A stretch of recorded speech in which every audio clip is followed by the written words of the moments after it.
Hi, how are you? Hi, everyone. How are you all? Please tell me you all are doing well. I'm doing well. Are you doing well? We're doing well. First time being early enough to see Themis late. Welcome, everyone. My tea is steeping. Um, we have a lot to get through today. Happy holidays. Happy holidays. Drop a one if you can hear me. Drop a one if you can hear me. I want to make sure I can be heard before I get into it. Yeah.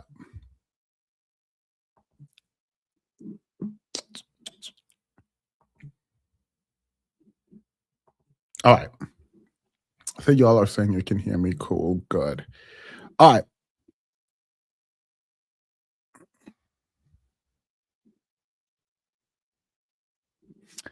Yes, I'm making sure that no one is lonely on these holidays, at least this week. Today will be the last day of my series of videos. I went live every day since Sunday, I think, or Monday. And so that has been very good, hopefully, for you all. I've burned my eggnog instead of like letting the milk like I don't know, get hot, warm. It started boiling, and well, it was all downhill from there. So I'm learning to make eggnog now. How is everyone? How is everyone after the is this your form of vlogmas? Yeah, yeah. How was everyone's holiday? I hope you guys had a lot of fun with your families and you guys enjoyed being with your families. Yeah. We have so much to get through, so I am gonna jump right in. Before I do this, a video I wanted to show y'all uh, as a warm up. Let me. This is a video.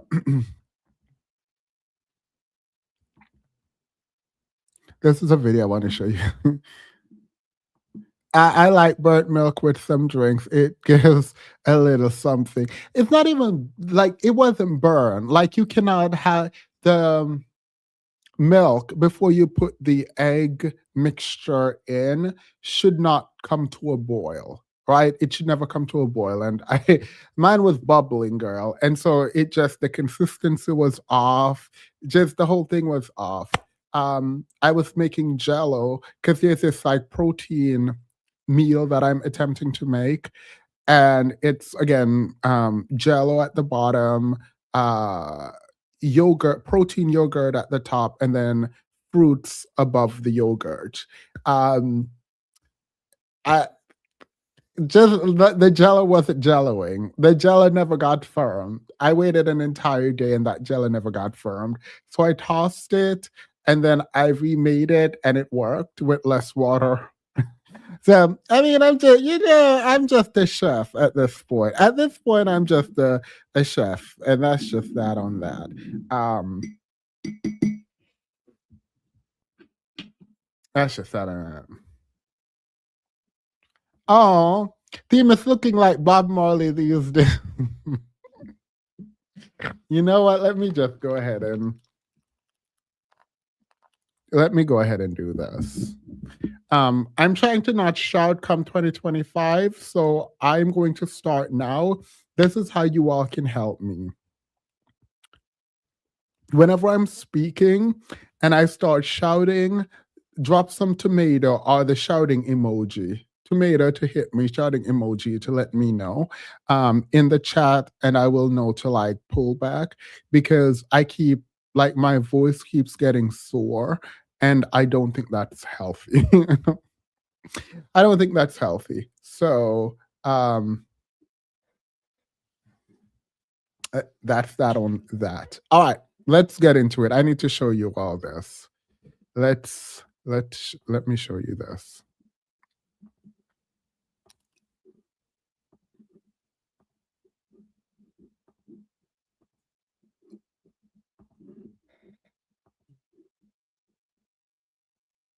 Craziest myth someone has made up about you, and can you debunk it today?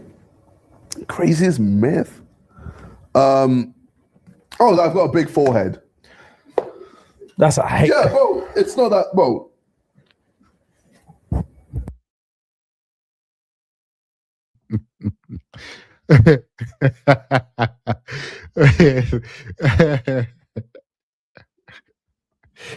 He said the biggest myth that he has heard about himself is that he has a big forehead. And this is his attempt at disproving it and saying it's a myth that he has a big forehead. KSI is funny. Let's go back. Myth someone has made up about you, and can you debunk it today? Craziest myth? Oh, I've got a big forehead. That's I hate. Yeah, bro, it's not that, bro. Damn. No, don't damn, bro. No, what? No. Reflex, sorry. Reflex. Sorry, yeah. Sorry. I'm glad we got the exclusive though. No, say something then. Why are you just laughing? Okay. Why are the girls in the back just laughing? I don't know. Wow. I understand how he achieved the solar eclipse at the. No. I understand where he landed there, and that actually makes way more sense. And I think that's a positive. If anything, you should take that as a positive. I also love that you doubled down. So fair. No, it's Yeah, good, man. yeah, it's debunked, though. You said it's Yeah, it's debunked, bro. Yeah, you literally debunked it today. Yeah. Like, because like Javinho, bro. Yeah.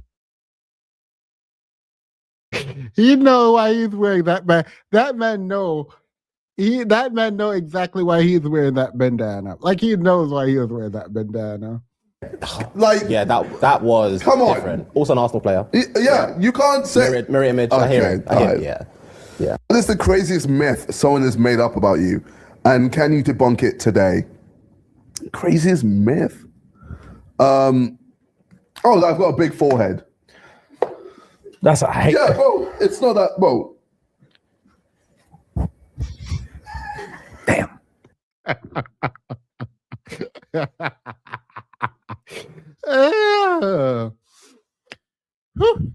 Demas, I was trying to finish watching you, Kilo, and DJ did about the physical discipline when I saw the notification and came over. So I'm not in the mood. What are you watching?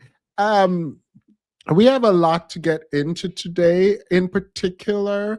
So put the one with DJ and Kilo for later and go back to it. Also, I must say, I don't rewatch my live streams like that because that's weird.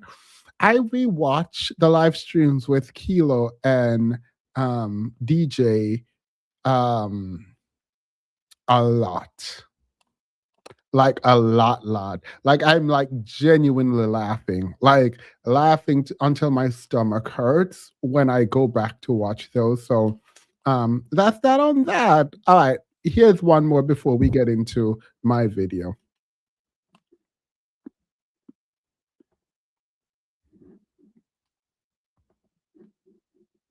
They are hilarious.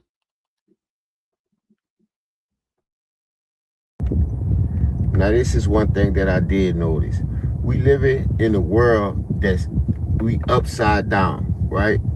And in this upside down society, what I see and what I've seen for plenty of years is how the older black women never connect with the younger black women. How the older black women always teach bitterness and hate and promiscuity to the younger generation. You don't understand what I'm saying? Now, we all know of a big mama, right? So when I say big mama, I mean like a grandmother, an aunt, a woman that held the family together. At a young age, they was teaching these women how to have more than one man, how to get money from the man, how to not love a man. Not only that, they was also competing with the same young ladies for the same men. And this is what you see today. You don't see no mentorship from the older black women towards the younger black women in no type of way, in the music industry, in pro sports, nothing. Now I'll give you an example of what I'm talking about in today's time. You had the Nicki Minaj and the Ice Spice relationship, and before you knew it, Nicki Minaj was turning on Ice Spice. Nicki Minaj was talking bad about Ice Spice. Why is that? You 42 years old. This little girl is in her 20s. Where's the mentorship? Where's the, like, come on. I could keep going. The black woman has definitely played her part in failing the black woman. Look at the landscape now. You don't see no black women teaching women how to be business women, how to be responsible wives, how to be responsible anything. All you see is the internet. Oh, have these many men. Get this from the man. Man this, man that. We are the problem. We are the women's problem. But 9 times out of 10, y'all are each other's problem because y'all can't stay friends at all. And y'all can't stay honest with each other. Y'all always lie to each other no matter how down bad your friend is, sister, cousin, mama. You're going to lie to them. You're not going to tell them the truth. You're not going to hold them accountable. So it's a lot of different reasons why the black woman still is failing each other. See what we miss? We miss the old type of big mamas, not these new type of grandmothers and GGs and big mamas, not these new ones. We miss the old ones, the ones that told you the truth, the ones that say, girl, you wearing that outside, you look like a hoe. Boy, you need to get your lazy ass up and get a job. Yeah, we need those big mamas back that spoke the honest truth. We need that back because that's who raised women. That's who raised wives. That's who raised respectable business women. That's the one. But y'all drop it down in comments and let me know how y'all feel. No notes. No. No notes, period. We need more honest older folks to tell younger folks about themselves and how they're showing up in the world, period. All right, girl, period. I'm not going to say anything negative because I'm going to try to reach out to this gentleman to like have an interview.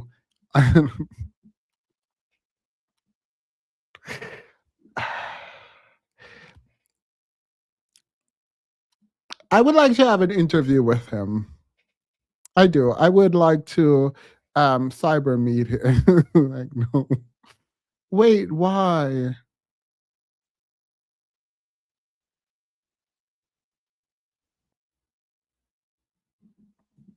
Tell him to bring a t-shirt. He said that the older folks need to tell younger folks when they are outside looking a mess. So if you're an older folk in here, you can tell him what he looks like. And he will change because he's very pro telling people what to do and whether or not they're good representations. I'm not going to say anything. I just wanted to show you guys that because at some point, I will be talking with him. I just need to remember to reach out to him so that we can have an interview. All right, nar. What? All right.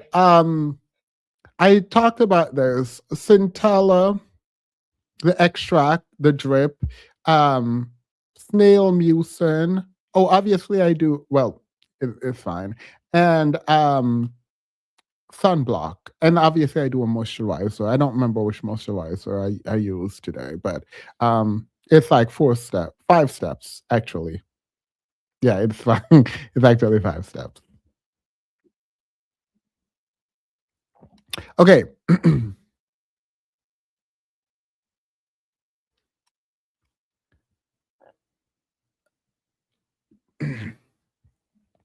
Okay. So these people had a child, and the child came out looking like this. And she is telling her husband that it's due to her ancestry. Now, I'm not saying Tyrone was somewhere. I'm not saying there was a Tyrone somewhere.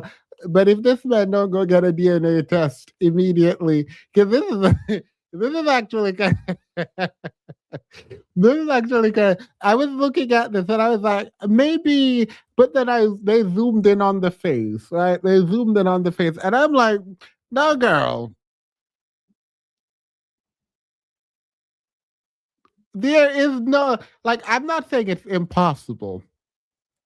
I far be it from me to say that it is impossible for the two very white, blue-eyed people will have a black child.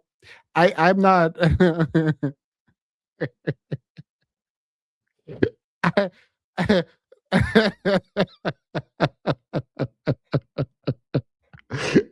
I just know this man.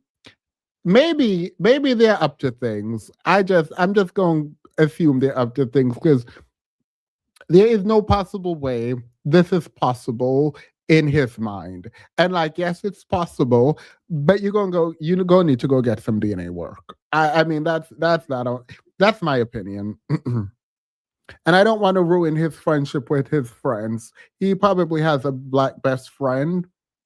Brought him around the house 1-2 minutes.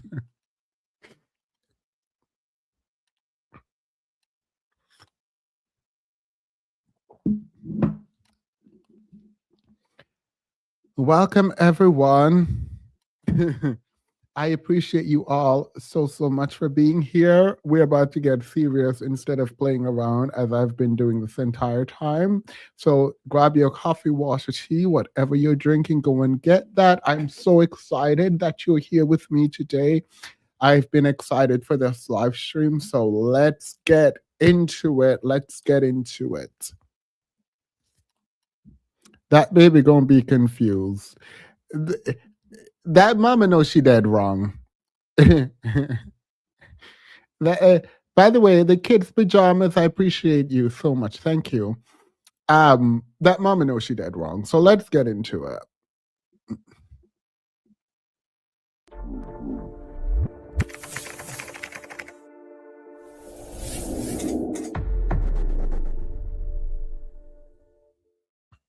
So the first thing that I wanted to bring to agreeing to an article is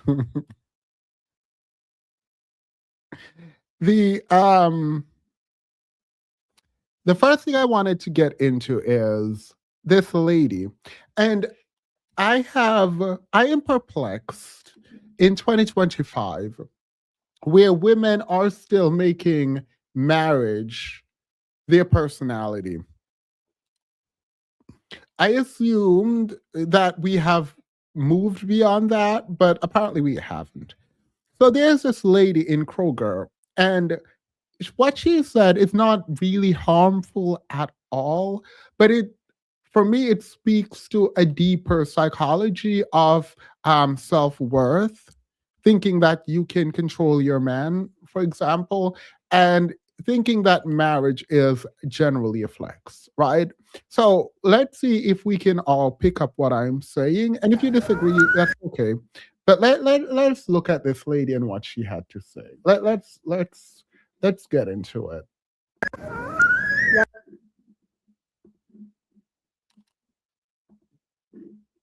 I'm in Kroger, and you would not believe the audacity some people have. Me and my husband are in the shopping. My husband, the baby. Mr. Baby, the baby. We in Kroger shopping. We on the aisle now. I'm looking at stuff, and this woman is with another woman, and she's like, "Sir, excuse me, sir, can you reach this off the top shelf for me? We're short." I look at them, I look at him, he looked at me, he said, "Boo." The fact that he knew he needed permission to help these people, and the fact that they thought they could just ask him and he was gonna move for them. The audacity. Ain't that right, boo? That done tickled my soul. So I say that to say this. If you are in the store, married or single, by yourself, and you need help, and you notice that the man that you about to ask help from is with a woman. The correct thing to say is, "Excuse me, ma'am, is it okay if your husband can help me get something from the shelf?" Don't put that man in that weird situation, because my husband was like, he didn't flinch, he didn't move, he looked at me, he like, boo. And we both knew what that boo meant. So, but have a good day. Okay. First of all, did you see your husband? I feel like you need to The baby. acknowledge Baby, what the your baby. Miss the baby. The baby. I'm gonna Uh-oh, stop miss the now. baby, the baby. We in Kroger shopping. The baby. Uh-oh, miss the baby. All right, close enough.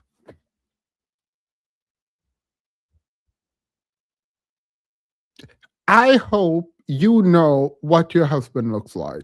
I hope you look at your husband and like you take the marriage filters off and you can see what your husband look like. You can. Okay, now that we all see what your husband look like, it is insane to me that some women or men, anyone in a grocery store will ask someone who is taller than them for help to reach something on a shelf, and you take that as an opportunity to flex with your marriage. That is weird behavior. It is absolutely weird. Like I'm actually kind of disgusted by this. But one, again, no one wants your husband. Let's be very. The only person who wants your husband is you. So no one is checking for your husband. That's the first problem. The second is, if someone asks you for help as a man to reach for something and give it to them, the fact that you have to turn to your wife to get permission to take something down to hand it to the person who asked you because you're obviously not tall enough for it, and y'all walking out recording thinking this is some gotcha moment. Look at my man, my man, my man. Everyone wants my man. No one wants your man, girl. He was tall enough and they asked him for help. The fact that you took this opportunity to broadcast it to the world is actually kind of insane. Which also means to me, not verified, your man's probably cheating. Look, if the man is on such a tight leash, to where he cannot literally reach up, grab something, and hand it to someone, and then y'all moved on. If he can't do that, then he probably cheating. It is. If that man looked at you for permission to grab something to give to someone else in an effort to help them reach that thing that they could not reach because they're not tall enough, if he had to look to you for permission, I'm just going to assume he's cheating. Either you know he's cheating and he's on a short leash, or he's pretending, right? Or he is pretending that he cares about your opinion and want permission. I promise you. I promise you he didn't need no permission. I think that is absolutely insane.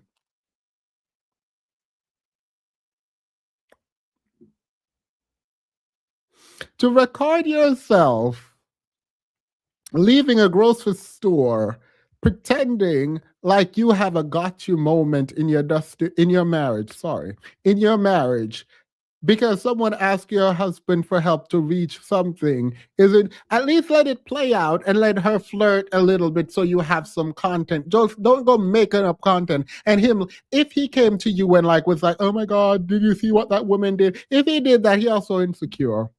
Y'all just begging for some kind of validation. Y'all just begging for validation online with your marriage. No one cares, but now you get to make the content you want to make as if people are jealous of you in your marriage. No one wants that marriage. I like visual.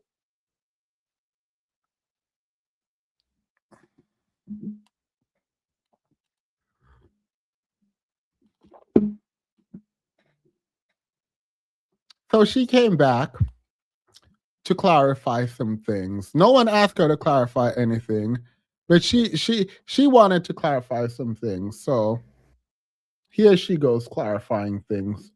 No one asked her anything about this, but she gotta come back, girl. She gotta come back. So, number one, The only thing about the grocery store video that I want to clear up, clarify, whatever the case may be, is when I originally posted the video, I had maybe 75 people looking at me and into my life and what we were doing. That's it, 75 people.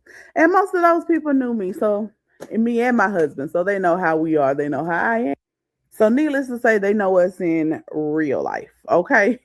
So if I had known that this was going to go viral, get the traction it has gotten, no one needs to know you to know that you're attempting a weird pick-me-esque behavior online. You got picked, you got a man. Now it's a man no one wants, it seems. But you are in a relationship. Be happy. You got chosen. You're married. Blah, blah, blah. Didn't do it. There's a child. Like, happy for you. Yay. Now, why you got to put it in our face? Because now that you put it in our face and you're like thinking people want your man, people are now going to have to confirm with you that I promise you, if no relationship is safe, yours is. if no other relationship is safe, I promise yours is safe. That man can be walking outside by himself in the middle of a red light district and he would still be safe. He would. Only thing that I would change about that video is the word permission, because that wasn't the word that I would have used. That was the word that just came to me in the moment. And it was not a big deal. It is what it is. Because he doesn't need my permission to help people. And to reference the point about, oh, those girls must have been prettier than her. Child, don't nobody want your man. Girl, stop, please. Nobody ever said anybody wanted my man. Let's clear that. You knew exactly what you were saying. You did not say it, you implied it. Do not come on Beyonce's internet and pretend like we're idiots.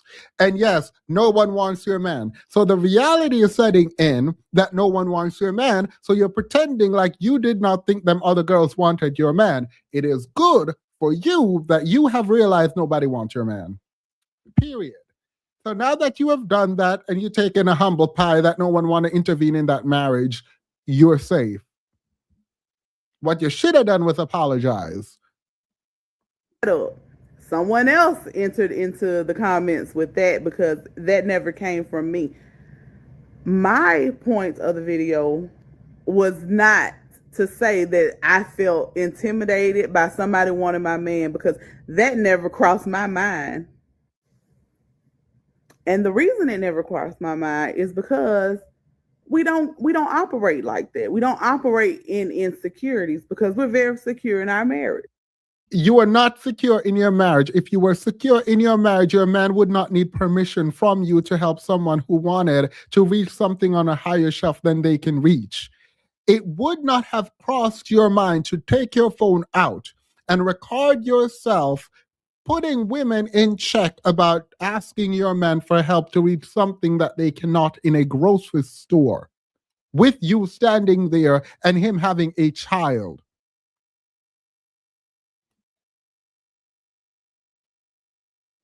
I would say, are you dumb? But do you think we are dumb? Like, this is weird behavior. You like, the idea is like, I got picked. Okay, let me just be very clear about getting picked. If women lower their standards enough, all women can be picked. Let's not pretending. Like, if you have a dusty man and you're parading your dusty man around, know that we are clapping for you and we're happy for you. We're pretending at least to be happy for you in your marriage, right? Because a marriage is secret, it's blah, blah, blah. It is what it is, girl, dip it and do it, right? And because more secure people see you, they're like, you know what? Let that girl live her best life. She's with her man. It is what it is. Clap, clap, clap. But because we're clapping, don't for 1 second think we don't see the man you're with. Not her. I'm talking generally, right? So if your man doesn't look the part, know that we're clapping for you because we want you to celebrate what you have. It's not because we find it impressive. It is because we're like, you know what? You wanted it. You got it. It's good for you. It's good for us. Clap, clap, clap. It is not the case that we're clapping because we want what you have. It is not the case that we think what you have is so impeccable. It's good for you, and that's good enough for us. So don't try to flex with some dusty marriage. Like that. At least have the man look good, girl. At least the man should look good. Like, what are you doing? He done cheated on her. Right. Like, anybody got time? Because now I'm questioning why you would be so insecure as to have a problem with someone asking your husband to help them reach for something on a shelf that they can't reach. Like, what? Like, what? Imagine, think about it. What in your mind would tell you this is a moment for me to flex and show my power in my relationship? When someone in a grocery store very publicly asks your husband, "Hey, sir," probably the only man in the entire aisle at the time, "I cannot reach that shelf. Could you get that?" I'm not going to say that. Could you get that napkin? I was going to say, God. Anyway, could you get the napkin at the top shelf for me, please? Thank you.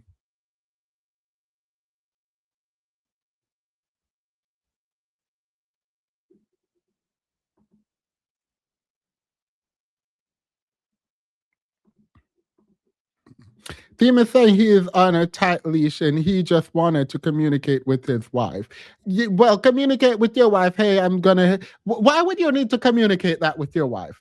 A woman in front of your wife asks you, "Hey, can you grab me that can of tuna? I don't know. Can you grab me that can of tuna?" And you're like,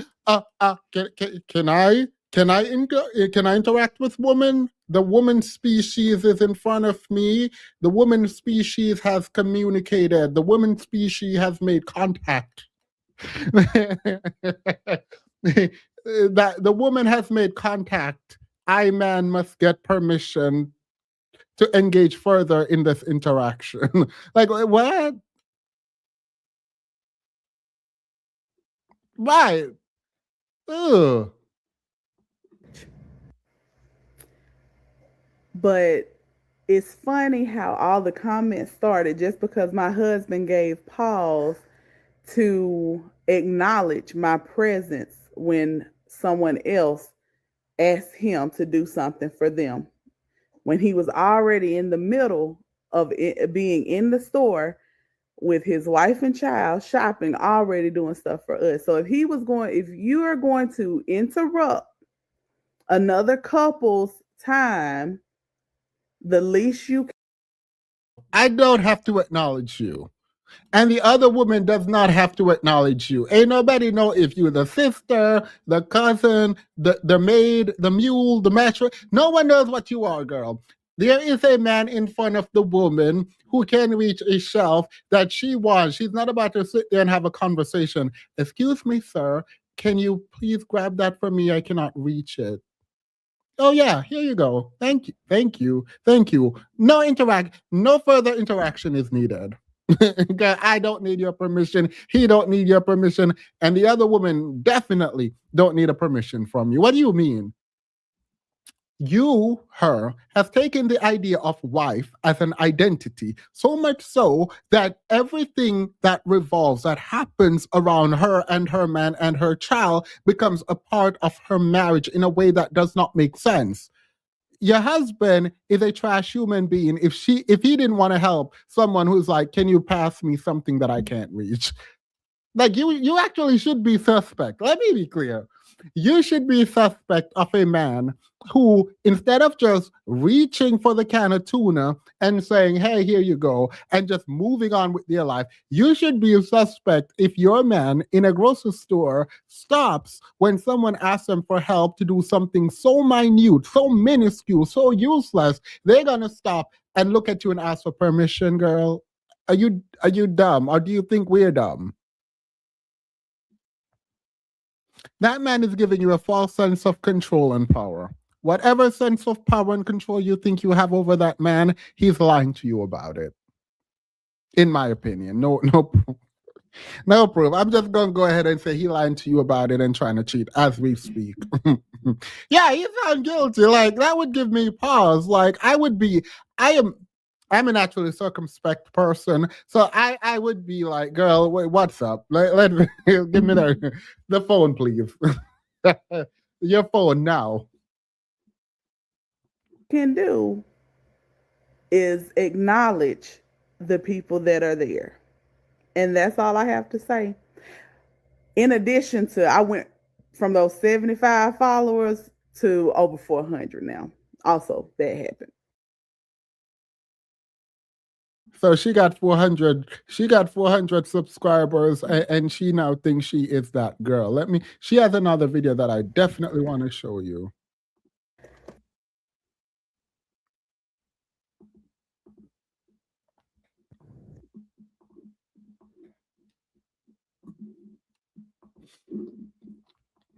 Mind you, all her content is about being married. That's it. Her content, girl, is I am married, I am married, I am married, I am married. This is what you do when you're married, period. Good for her. The kid's pajamas says, I'm screaming, not her trying to make it look cute and wrap it up in Beyonce Cowboy Carter wrapping paper like she's eating us. Right. Right. You've been a member for 21 months, almost 2 years. I appreciate you so much. Thank you. Themis, you should get Delroy a sweater too, since he's a the fact that I didn't even think about that is insane. Delroy, they care about you. They care about you. We rub noses. Eskimo kiss. I guess it's time for unpopular opinion part 2. Since the first opinion was unpopular to some, not to all. So, as a woman, I do not go to another woman's home without her being present. Just out of respect for that woman in her home. If I'm talking to one of my friends and I got to drop something off and she's like, hey, I'm not there yet. If I go and drop that off, I'm dropping it off at the door. Most of the time, I stay on the phone with my friend and I do not cross that threshold. Or I will sit in the car until she get there. If I plan on talking to her for a little bit, I will sit in the car until she get there, and then I'll proceed to get out. Because why would I go in there with her husband? That's not my place. Some people don't set the proper boundaries in their marriage, and I feel like that could come into play. It's not that you feel like somebody wants your man. It's not that you feel like anything is going to happen to your relationship. It's just the respect that I have for those around me, their relationships, and my own.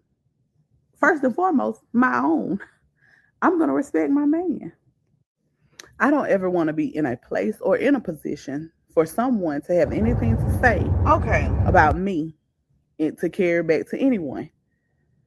Because I feel like if you eliminate those scenarios, there's no confusion within your marriage. Simple respect. That's all you have to do. If you care. Girl, if you don't get offline and go tell your husband to not invite his woman friends over to your house, I don't know why you're telling us what you want to go tell your. Like, I don't know why you're telling us what. I think I messed up my, I wanted to show you something. I hope this is the video, but if it's not, we just gonna move on. She's saying all these rules, hoping the other women stay away from her man. Right.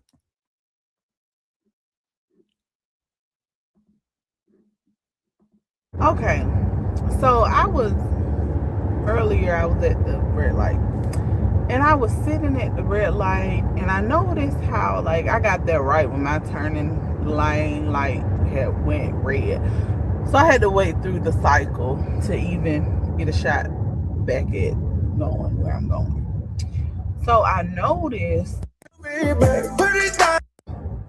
No, I don't know why TikTok does this. It will just. I'm just gonna move on. TikTok wants me to log in, and I'm not about to do that on my computer. So without me logging in, it just like moves every time I move my mouse. So, ultimately, she seems marriage obsessed, and it's a very strange thing. You already have the marriage, girl. Like, ain't nobody. need to like figure nothing out with you and your man. Like we're not about to do that. And if your man is cheating on you, that's not a us problem. That's a y'all's problem. Please keep us out of it. But if you don't, we gonna watch. Okay. Now this story having to do with cheating is something that I wanted to bring to y'all because it actually pissed me off. Imagine working in a hospital, right? Imagine working in a hospital and the people you are caring for that you are engaging with decide that they are going to cause problems to you with you for no reason. Like this is actually kind of making me sick. And then only get 90 days in prison. Let me read this. The trigger warning, just the triggerest of warnings. So, HIV patient who pulled an IV from his arm and intentionally sprayed hospital staff gets sentenced to 91 days in prison. Now, there are a couple parts of this story that like annoys me, but it seems almost demonic to sit up there. And the people, like obviously, if you are trying to harm regular people, any random person, it's never fine. It's never good. It's not okay. But to attempt to harm people who have dedicated their life, I'm talking about nurses and doctors and people who work in the hospital generally, right? To think you're going to harm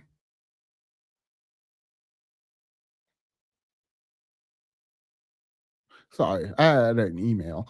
To think you're going to go harm people who are there to hurt you, I think it's another level of evil. I do believe you should not harm anyone. I think so. You should not harm anyone, period. But it's a special level of evil to be out here trying to harm the people who are dedicating their life to helping you. Actually, I'm not going to read this article. I'm just going to move on. Yeah, I'm just going to move on because it's actually pissing me off. I don't like when people try to hurt people who do nothing to them and who are actually trying to help them. It's like actually kind of the kind of evil that I don't fully understand ever. Let's move on to something positive. Let's move to something positive.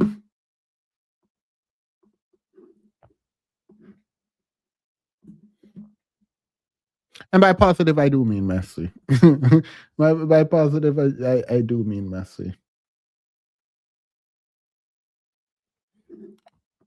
All right. So this is a black girl and a white girl.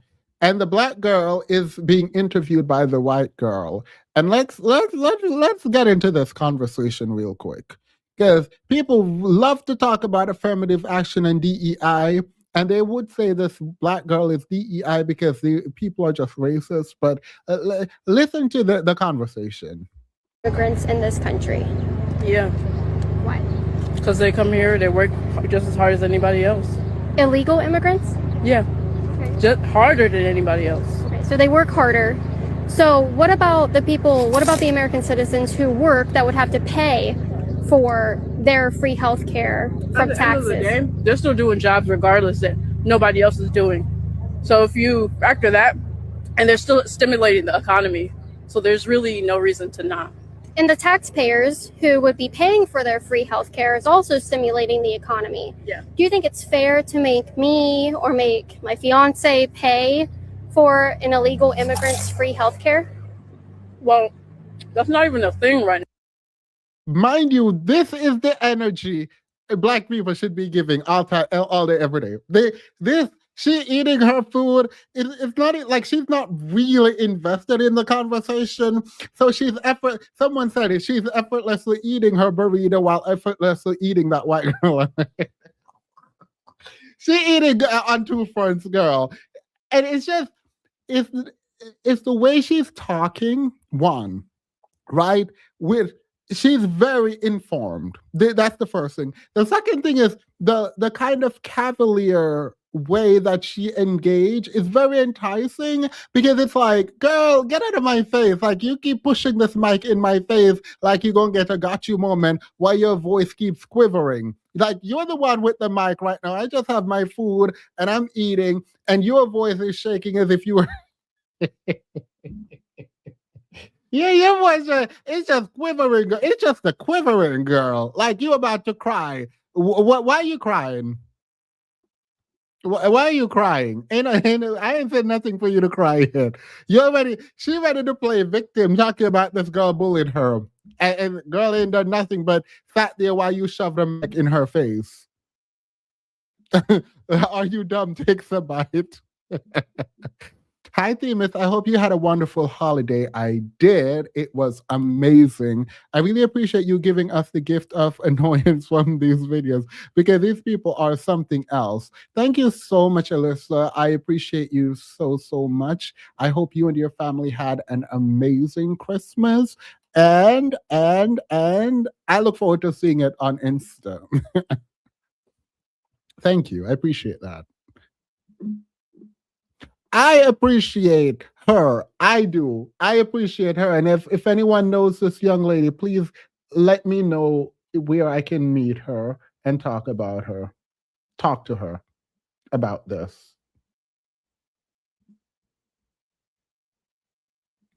Immigrants in this country. Yeah, Why?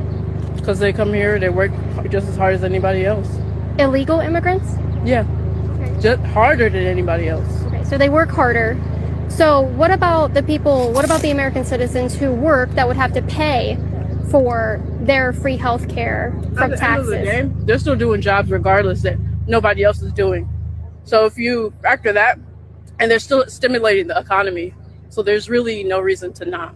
And the taxpayers who would be paying for their free health care is also stimulating the economy. Yeah. Do you think it's fair to make me or make my fiance pay for an illegal immigrant's free health care? Well, that's not even a thing right now. So are you saying like, Every single candidate up on the stage for the Democratic debates, Right. well, why Raise would you their let people hand. die in the street? well, that's not what's happening. I mean, I'm saying essentially. You're Well, saying we should dying let in the people die street, that's not what I'm saying. No, absolutely not. When did I say that?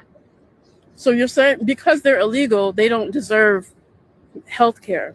They don't deserve free health care from America. I don't think that, no. Right, but who gets that? Nobody. Because it's not a right in this country. No one should get Okay, no one should get free health care. Black girl. Well, no one is getting free health care. White girl. Yeah, because no one is deserving of free health care. Why are you talking to me then? If no one is getting free health care, you don't think anyone should get free health care. Why are we talking about immigrants getting free health care if no one is getting free health care? Like, why are you in my face though? Like, why are you girl, the way she eating her up effortlessly and that girl's voice is quivering. This is the voice of that girl, the white girl, that you hear when they're about to accuse you of intimidating them, of bullying them, of being aggressive towards them. That is the quivering voice you're hearing back there. When this black girl is doing absolutely nothing but eating her food. Like, this black girl is barely in the conversation.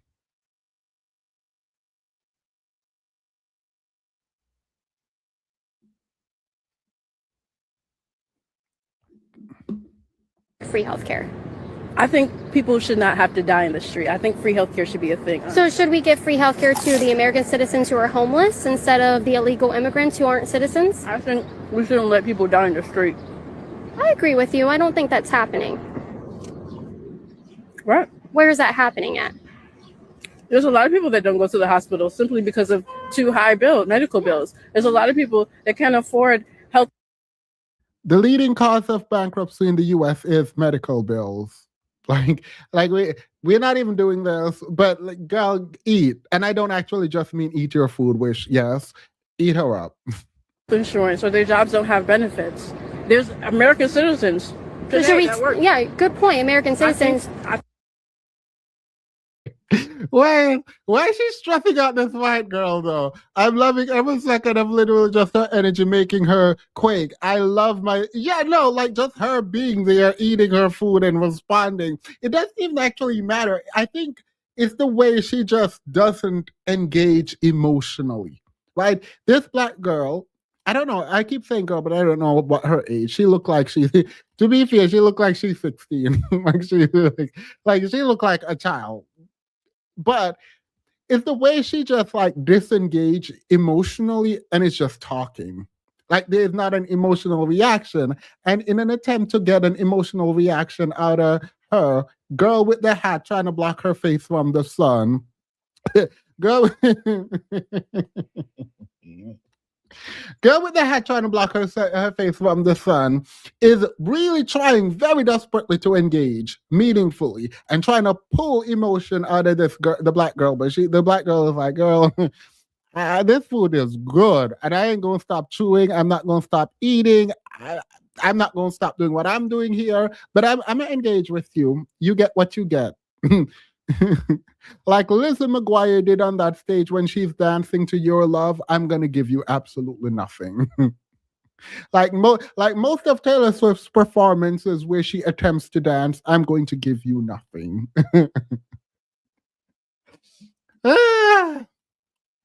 Thank you, the kid pajamas. I think we shouldn't let people die in the street. That's all I'm saying. Okay. Even if it would cost me money out of my pocket, we should give free health care. The white girl is out of her depth. That is what is happening here. The white girl has talking points. And even if you disagree politically with her, what is true is that she does not know how to argue her points. She does not know how to make arguments at all, even in the form of questions. She does not know how to do any of that, right? And so she looked dumb. She does, talking the way she's talking because she's not really any, like, on one hand, she's like, no one is dying, but should we care if people are dying? If you are going to take money out of my pocket to save people's lives, I don't know that I want that. And it's like, girl, get your questions together. Get your questions together. Get your talking points together before you engage with someone. Lizzie was out of pocket, very much out of pocket. You saw that Lizzie McGuire movie where she stood up and did that dusty run, and everyone is like, oh, because they thought she was singing, girl. It's like, girl. Mind you, the black girl in this interaction, if you are both hired to be a speaker or on a podcast, they would say the black girl is DEI and the white girl isn't. Mind you, the white girl can't formulate a sentence. This white girl has not formulated a sentence yet. There has not been a complete sentence formulated by her yet. That people are paying taxes is not going to things that they say they're going to. We all know that these politicians are lining their pockets. So why should we raise our taxes and support a free health care if, by your words, it's not going there? Regardless, it's not going to where it's supposed to be. So we shouldn't fund free health care. If we do get to a common goal to where we're helping people not have to die in the street or be sick, then so be it. You keep saying dying in the street. Where do you see people dying in the street? There's people laying down.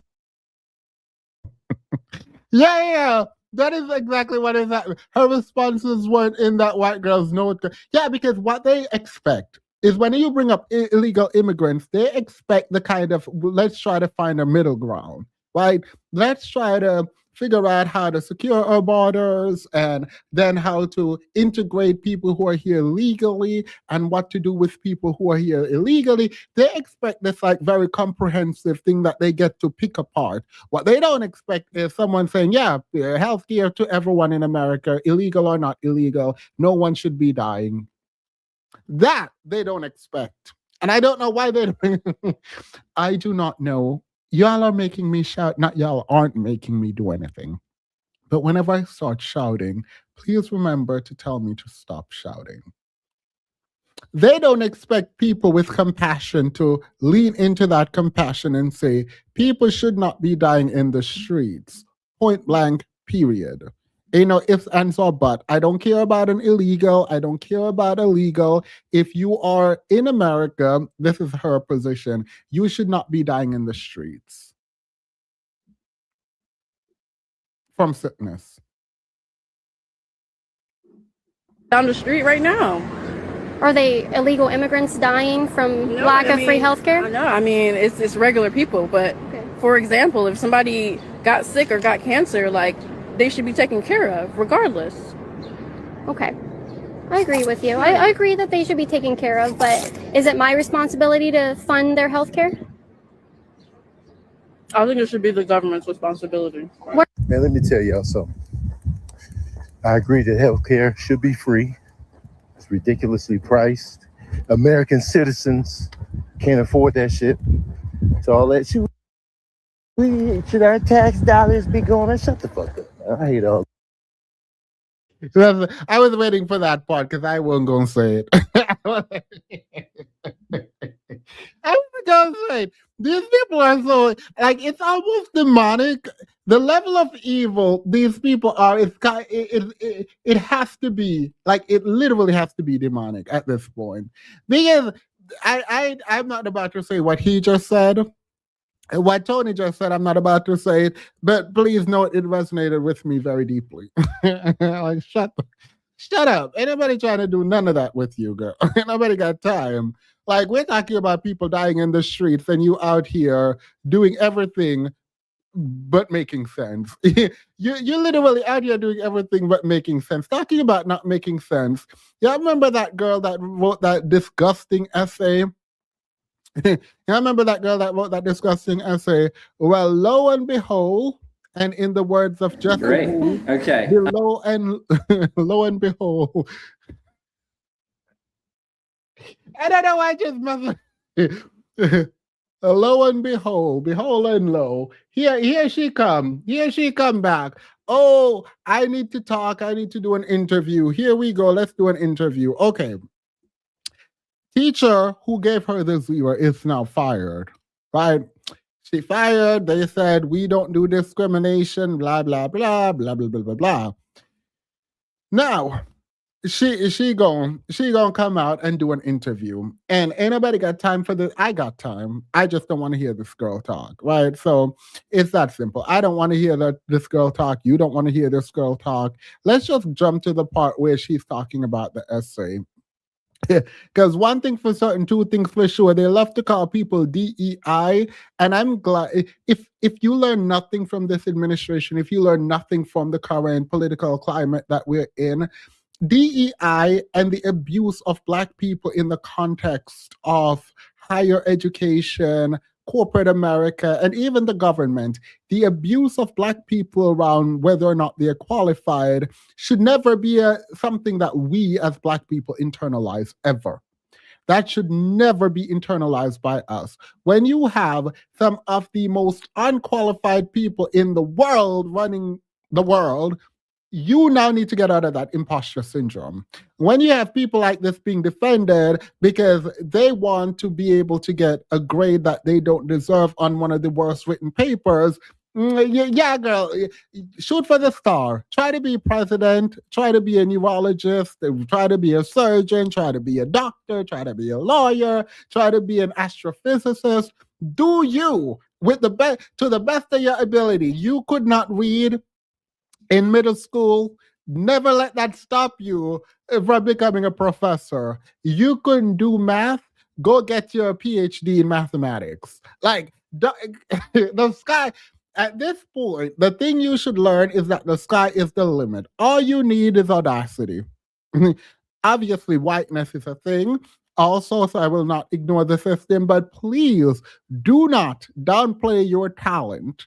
Do not downplay your intellect. Do not downplay the fact that you are valuable because you are here. In the words of Aaron's mom from Attack on Titan, you have nothing to prove, girl. You are important. You are valuable because you exist. That's just that on that.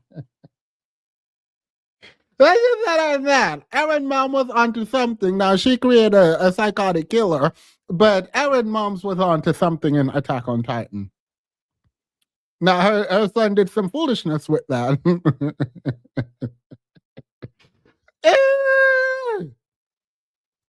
Like in my head, if someone was like, Themis, come be the director of the FBI, I would literally be like, no, I don't think I am qualified. What I'm learning is that is the problem. Me saying no. Like, girl, oh, okay, sure. You want me to run the FBI, the CIA? Girl, sure. Let me do it. I'll do it. I'll go forward and do it. Ain't nobody got time. Look, I ain't got the time anymore to think that I'm not qualified. I don't got the time. You want to steer this spaceship? All right, girl. I'll steer this rocket into space. Let me just sign away all my rights and you give my mom $50 billion if I don't make it back, because I am sure we're not about to make it back, but I'm going to steer this rocket into space for y'all. I'm going to steer this rocket into space. What do you mean?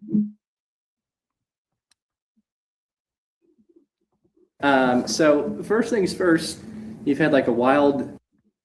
Yeah, I don't really think there's, I don't really think there's a neutral ground, because the people that actually do agree with my side of it know that, you know, it has nothing to do with my writing skills. So yeah. And so all that self-reflection, you affirmatively believe you deserved a 25 out of 25, not 24 out of 25, out of 20 out of 25. Yeah. Full marks. Yes. Yeah. Based off the rubric, definitely full marks. She said based on the rubric, she should have had 100%. She said based on the rubric, she should have had a 25 out of 25. This is the kind of audacity, the audacity to write to the governor of your state when you fail an assignment that is only 3% of your grade. Girl, if y'all are not appealing all your grades, what are y'all doing? If y'all are in school and not fighting for every single percentage of your grade, what are y'all doing? Girl, let me have seen this. I would have been delusional. I would. Instead of a 93, I would have gotten a 96. Like, we're not doing this. Instead of a 96, I would have gotten 100. What do you wish people asked you about this right now? What are people not asking you? What are people not talking about? I don't know. I feel like not many people are maybe asking about the reason for all of this, I guess. I think this situation and maybe even just politics in general can be really divisive sometimes and can turn people against each other pretty easily. And that's something that I don't like. And, you know, I don't want this situation to be something where people think that, you know, this is something that I could speed it up. I am not speeding it up because I need y'all to hear this girl struggle through her speech in the way that she writes. I need you to understand that the exact way she speaks is the exact way she writes.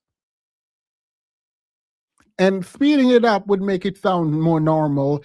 I'm not doing that. We're not about to try to make us normal. This is trash. The essay is trash. Like, we're not doing that.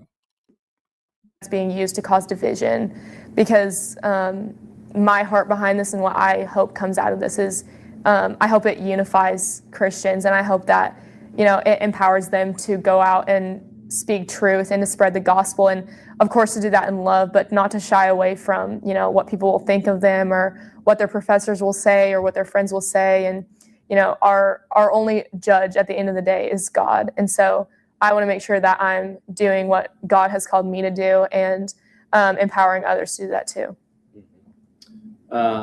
Is there anything else that I've not asked that either of you think is important or anything? That's what I can think of. You covered a lot of ground, right? Yeah. Let me check my notes real fast just to make sure I've touched on everything. We talked about the rubric. The second TA weighed in as well. It also was in support with the other TA. Yeah. Did that surprise you at all? Not really. I mean, I feel like if they're working together in a class, you know, it's to be expected that she would take his side. I wasn't super surprised by that, but I was surprised that, you know, they doubled down on it and said, no, this is really the grade that you deserve. That part shocked me. What was, I'm sorry, what was the article that they were asking? Oh, yeah. What was the article that you were supposed to respond to? Right? We read that here. We read the article here, right? Let's get into it now. Because one thing for certain, two things for sure. If you failed a paper like that and you're going to do a media run, the very next thing you would do is read the article, right? The very next thing you would do is read the article, so at least you can pretend that you knew what the article was when you wrote the paper. She still ain't read that article. She still has not read that article, and that to me is absolutely insane. The kind of arrogance you must have to do this kind of thing is actually kind of insane. There's no care. There is zero care. Yeah. The article was about gender stereotypes and gender norms, and kind of mental health surrounding that, mostly in kids in school and things like that. So was it like a news article or like a journal article? Or yeah, it was an excerpt, or it was a journal article. I'm pretty sure it's like a research type deal. Yes, yeah. And what was it trying? Did the article like make like a conclusion, like we're seeking out to prove that this or that or is right or wrong or something, or what was the kind of position of the article itself that you were reacting to? If I remember correctly, I could be wrong, but I'm pretty sure the main point or kind of conclusion of the article was that it's that gender binary is harmful for kids because they feel like they have to conform to one gender and to the stereotypes in those genders. That is not what the article said. That is not what the article is about. The article was about people who do not feel like they fit the gender typical role and how that leads to feeling of exclusion and what that feels like to them and the bullying that happens around it. It does not say you should be or should not be, or what gender typical or gender atypical means in terms of like your outcome, or like it literally was talking about the mental health of people who acted in gender atypical ways. And it doesn't mean the person is not gender typical. It's like when you act in a gender atypical, when you act in a way that is gender atypical, you get ostracized for it. There is a self-policing that happens and then an outside policing that happens. Right? She does not read any of this. She doesn't engage with it. And to be doing a media run about an article, about an essay that you were supposed to reflect on an article, and to have not read the article is insane to me. To still have not read the article is actually insane. To still have not read... So at this point, you're responding to a conclusion that the article didn't make.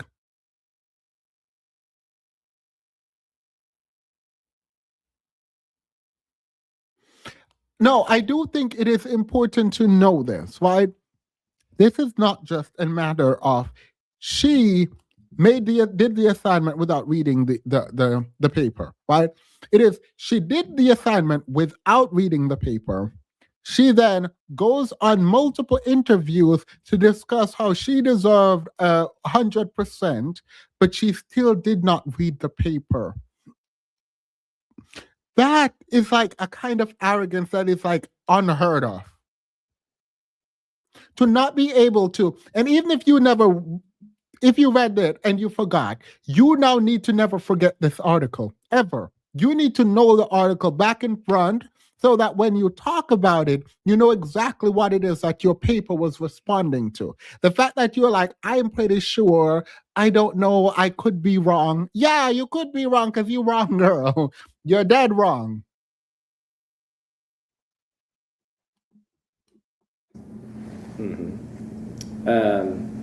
Was it hard for you to come up with the things that you wanted to say? Not at all. I was actually just telling this story earlier. I was at my good friend. I was at her house, and we were about to go to a musical that OU was putting on, or a play. And I was like, oh, I have to do this assignment really quick. It'll just take a second. And then I read the topic and I was like, oh, this is going to be so easy. Like, I have a very strong opinion on this topic. And then I wrote it in maybe like 30 minutes. It was really easy for me to come up with things to say. I read the topic. I thought, oh, it's easy for me. So the first time you read the topic is 30 minutes before you wrote and submitted your assignment. You read the topic. It is good when people are actually dumb. It is good when people are... Girl, the way this TA should sue the pants off their school, the fact that you sat up here and admit that you read the topic 30 minutes before you were supposed to go out with your friends to go party. I'm going to go do this really quick thing. And you read the topic. You had a lot to say based on reading the topic. You did it in 30 minutes and then you left. Yeah, I'm just going to tell you, absolutely not. That's a fail. And she's not even smart enough to think, I read the article, sat there and thought through it. Because what she's doing, and she doesn't know that she's doing this, but mentally, she realized she's getting dragged. She said this earlier. And she's like, I am not saying I'm a great writer. No one said I was a great writer. These are quick, easy topics that you're supposed to pump out, blah, blah, blah. Right? So on one hand, she's trying to let you know that she did not write at her best. Right? Because of how she's getting dragged.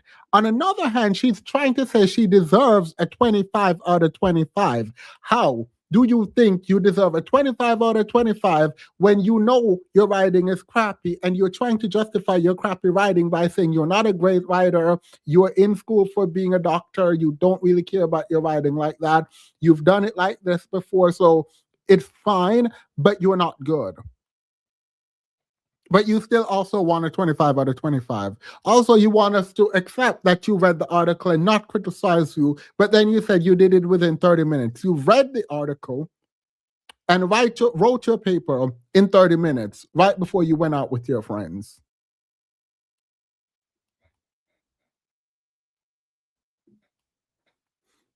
All right, girl.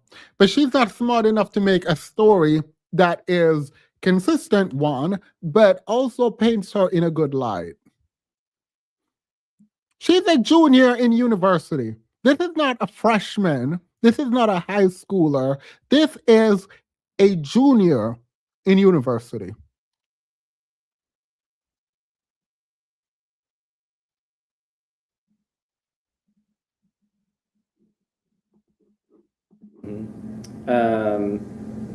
Have you heard from anyone else, maybe not at OU, but in the academic specter, that has come out in support of you or reached out or tried to get in touch with you, or anyone that said, you know what, I am a professor and I would give you marks for this, or I would give you points? Yeah, I had one of my professors, I'm taking one of his classes right now.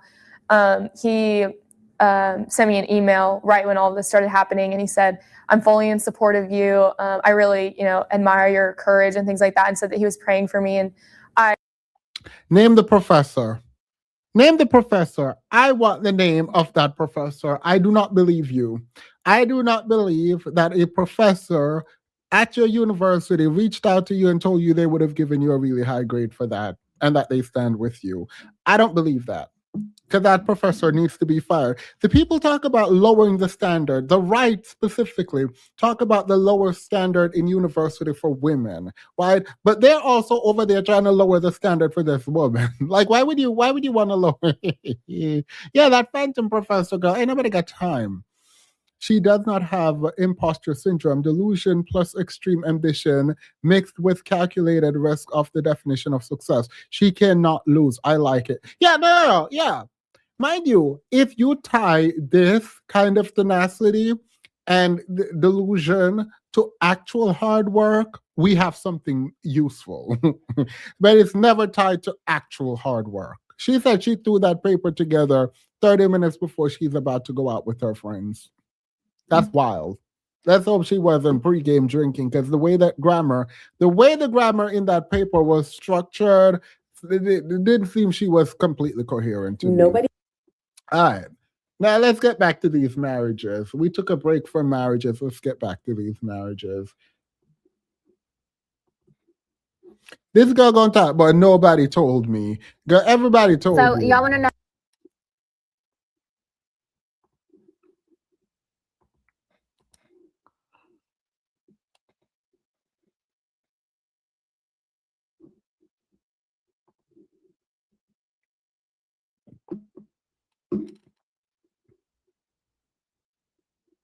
Talks about what it's like.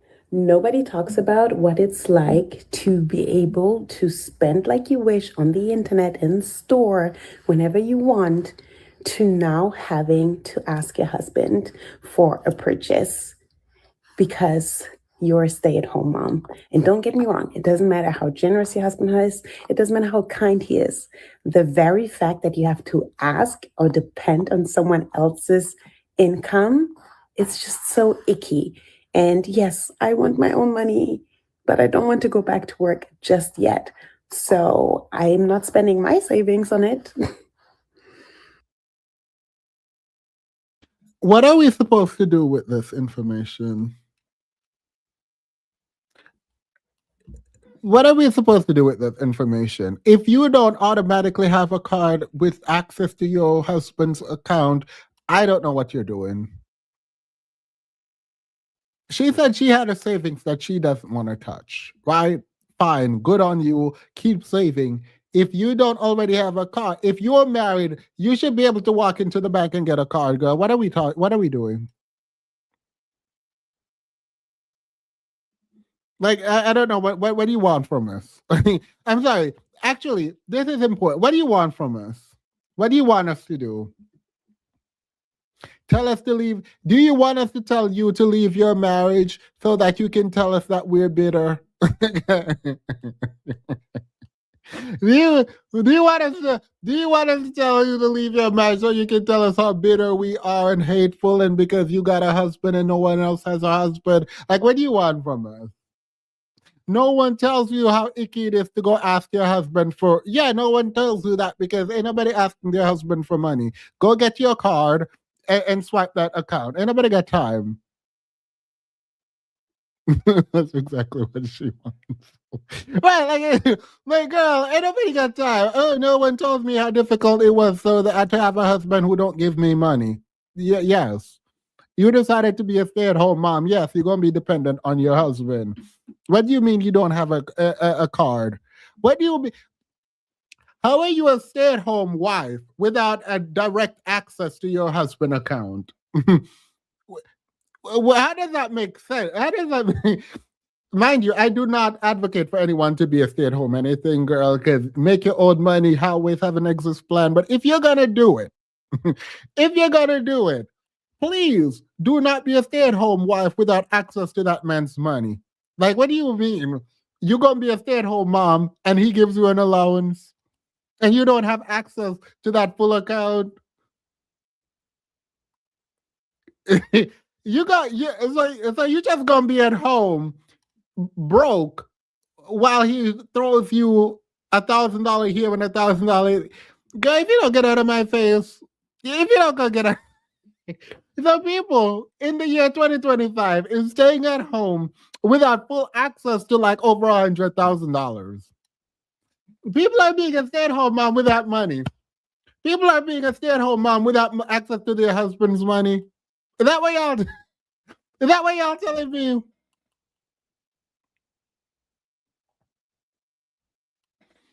What do you mean I can't touch who? Right. Where they do?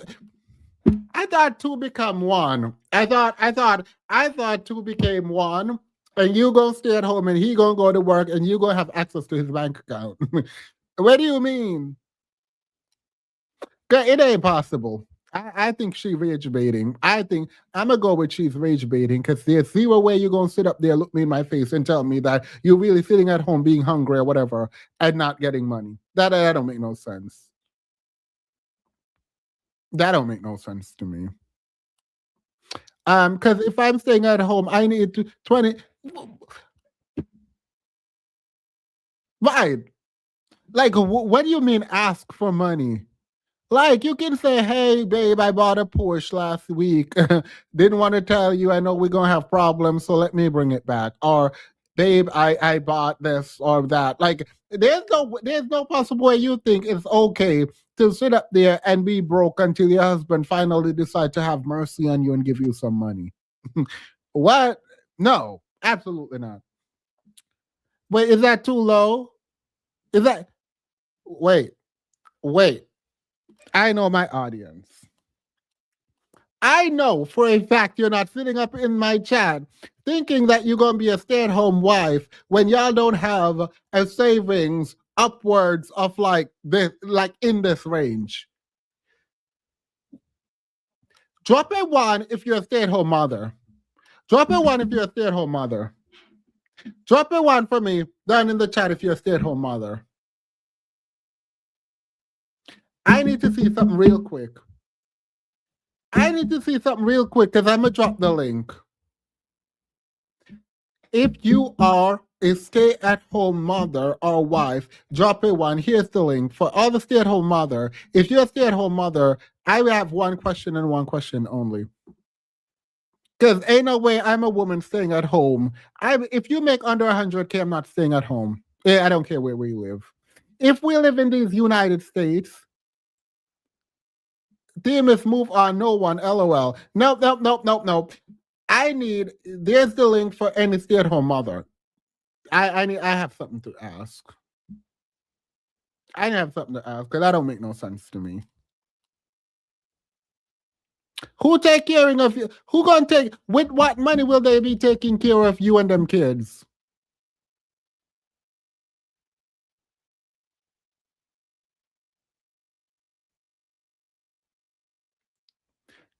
I need to know how much I need to know how much your husband make when you're staying at home. Do not put your face on camera. If you come up, I'm going to add you. Please don't show your face. Ain't no budget strong enough. Ain't no budget strong enough, girl. So when you get divorced, what's going to happen? And I'm not wishing divorce on anyone. I do not wish divorce on anyone. But if the man is making not a lot of money and you're a stay-at-home mother, what exactly happens if there's a divorce?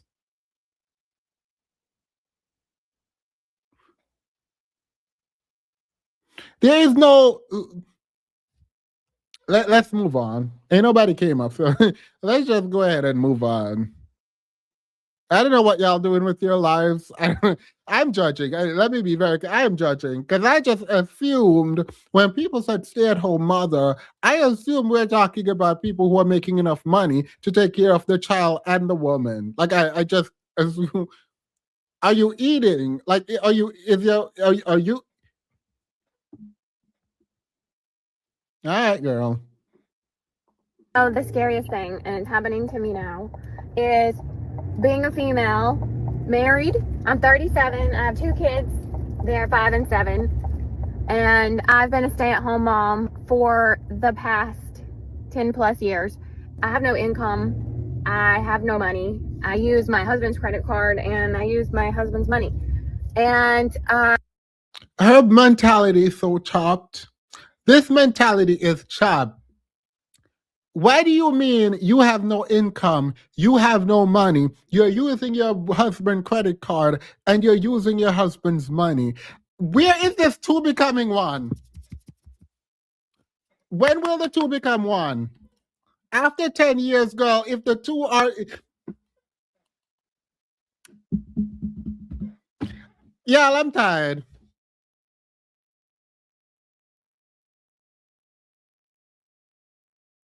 I am tired. If after a decade, the 2 hasn't become 1, and you still saying your husband money, thank you. You're through it. So, actually, thank you. These people stressing me out. Like, why are y'all in these marriages? Like, I don't understand. Like, why would you be in a marriage where you're talking about, oh, my husband's money, my husband's money? My husband's money? You have 2 kids with this man. 2 kids with this man. You're a stay-at-home mother for 10 years, and you're talking about my husband's money. Ain't no husband money, girl.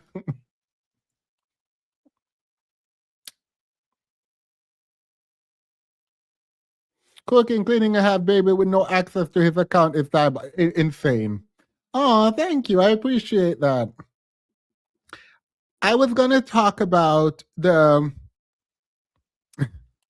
Caroline Levitt and her portrait and the lip fillers, because I don't really care about the lip fillers. And I thought about it. If I had no lips, I would get lip fillers. I would have lip fillers. There is no possible way on God's green earth that I would go around the world with no lips. I just wouldn't do it. I would get lip fillers too. You all would see the injection side because I would never. I would never. So I have empathy for the devil, I guess. I don't know. Dr. Quintessa said the 30th anniversary is when to become one. Girl, ain't nobody got time. As soon as we sign the marriage paper, I'm all up in your bank account.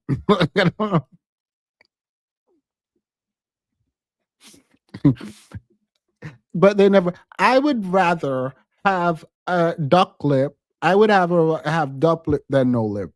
I would do it. I would do it. I understand why these women are online with the lips that they got, because in a way it is impossible. There are zero possible realities where I would have no lips and walking around the world. I'm gonna inject them lips. I would have. Thank God I don't got it. Thank God I don't got it, but I would have. It is so I don't I don't have the kind of hate people have for people who inject their lips. I have a lot of empathy for them because I'm like, girl, I would not.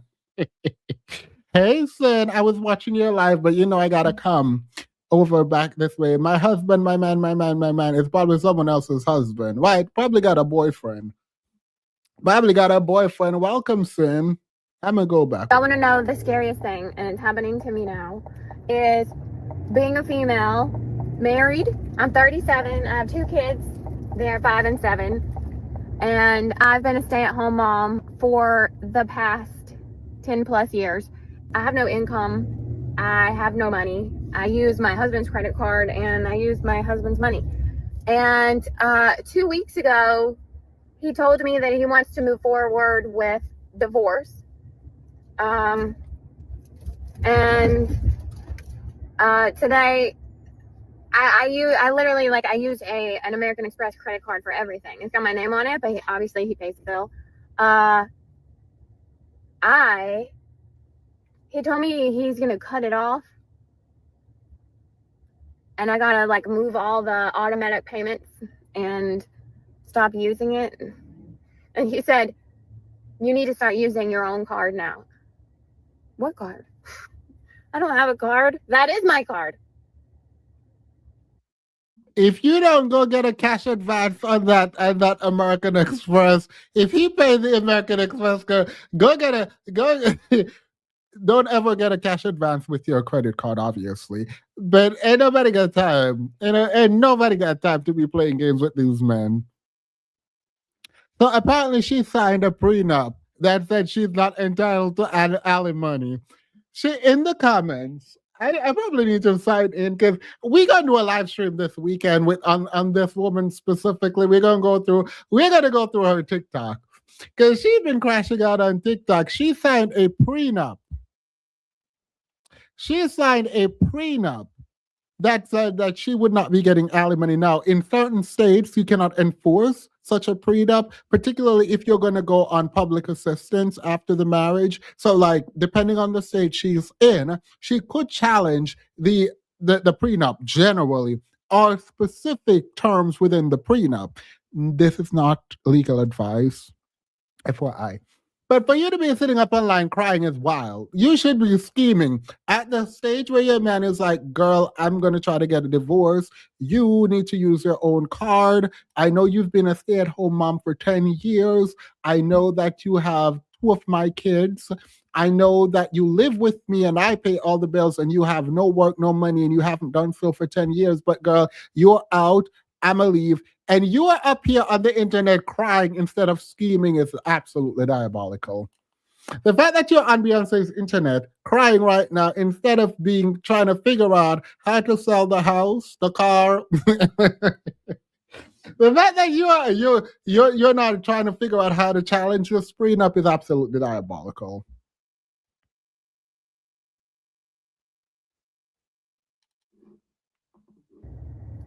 Terrifying. I mean, I feel like a little girl who needs their mommy because I don't know how to take care of myself. I don't like it's just terrifying. Terrifying. Now, she goes on to say she does not know what to do with her and her kids. And that the man said she could stay for a while at their house, at his house. First of all, what do you mean you don't know what to do with your kids? If you're leaving, the man has a home. Why are you worried about taking some kids? Yeah, all right, girl. Because if you don't think that man already have a woman lined up,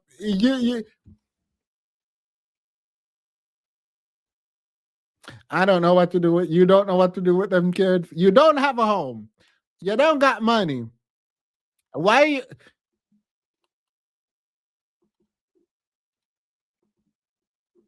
I'm gonna try to find another video.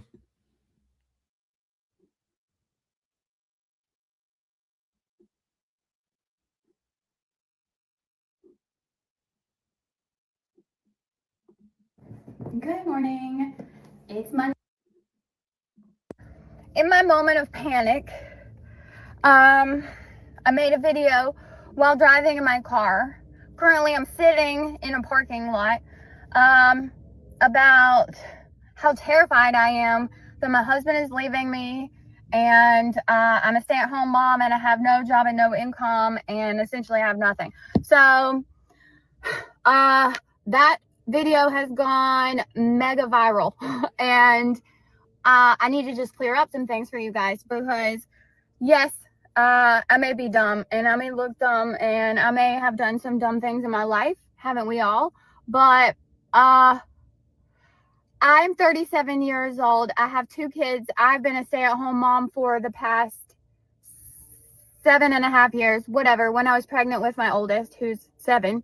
But before that, I was a teacher. And during my marriage, I've gotten my real estate license. And that is active. And I currently use it. So in my moments of panic, I made a video and I posted it on TikTok. And now a lot of people know my personal business. But I'm fine. I get to live in our home with our children. I am totally capable of having a job. I may look like an idiot, but I'm not one. But just clearing up so you guys know, like, I'm okay and I'm going to take care of myself and my kids. Don't you worry. You gonna take care of yourself and your kid. Don't let that man take. If you don't go and put that man on child support immediately, she was in them comments talking about she signed away child support in a prenup. In what state? In what state did you sign away child support in your prenup? Because that's not a thing. No. If you don't go put that man on child support immediately, give him full custody. Also plausible. Like, why are you signing a prenup that says you don't get alimony while also going to be a stay-at-home mother? What sense? That man told you what he thought of you. That man told you who he was when he gave you a paperwork saying that you would be a stay-at-home mother and you would not be entitled to alimony in case the relationship goes. Like, what do you mean? So you're going to be a stay-at-home mom, not make money for 10 years, and you also not going to be helped if...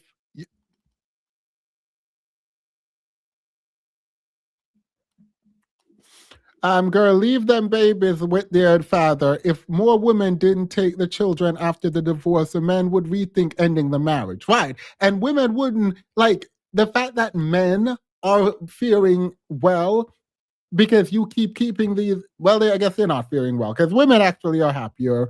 But why would you take more? Kids are a burden. It is what it is. Love you, mom, but you know I was a burden. Like it is what it is. Me and my brothers were a burden. Regardless of how great your relationship was, or is, was, will be, it don't matter. Having kids is a burden. It is what it is. You gonna take a burden with you? Absolutely not. Absolutely not. Member for 14 months. Thank you so much, Alyssa. You don't have a home.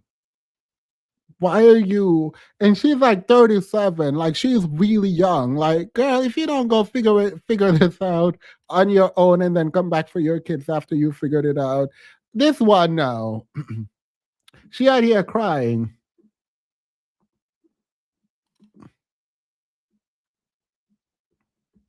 Mind you, she just posted this video. I'm gonna show you a video. She just posted, this lady, and her man was live asking people to tap the screen and send him gifts.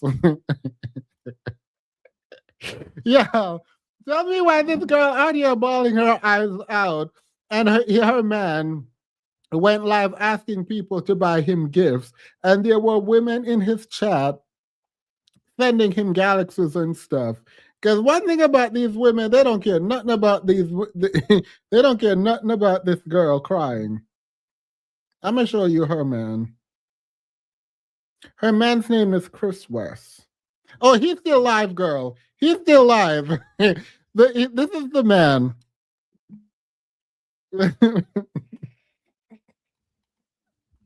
I'm gonna show you.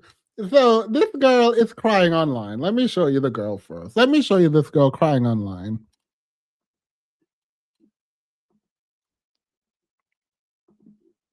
Check the Apple Watch, y'all.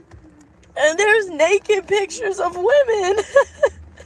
There's naked pictures. That man cheated on me, y'all. God. I've hit my last straw. It doesn't matter how. All right, so she live, right? She live. She posted this video crying. This is her man. This is the man who cheated on him. Welcome in. We got somebody drop a line. What's up, Sheree? Thank you. Why she over there crying? Her man on live with other women, hitting the Cash App, hitting the like, hitting the double tap in the screen, sending galaxies. This man don't care nothing about none of that. MVP, sir, you got a glove and a times 2. Thank you. Amy, you got a glove. Cassandra Bernadette. Crying online over this man is absolutely diabolical. I only wanted to show you that. Like, and ain't nobody gonna do that. If you're gonna cry, go in the closet, lock yourself in there and cry. There's no reason to be crying online. Because one thing's for certain, two things for sure, these other women do not care.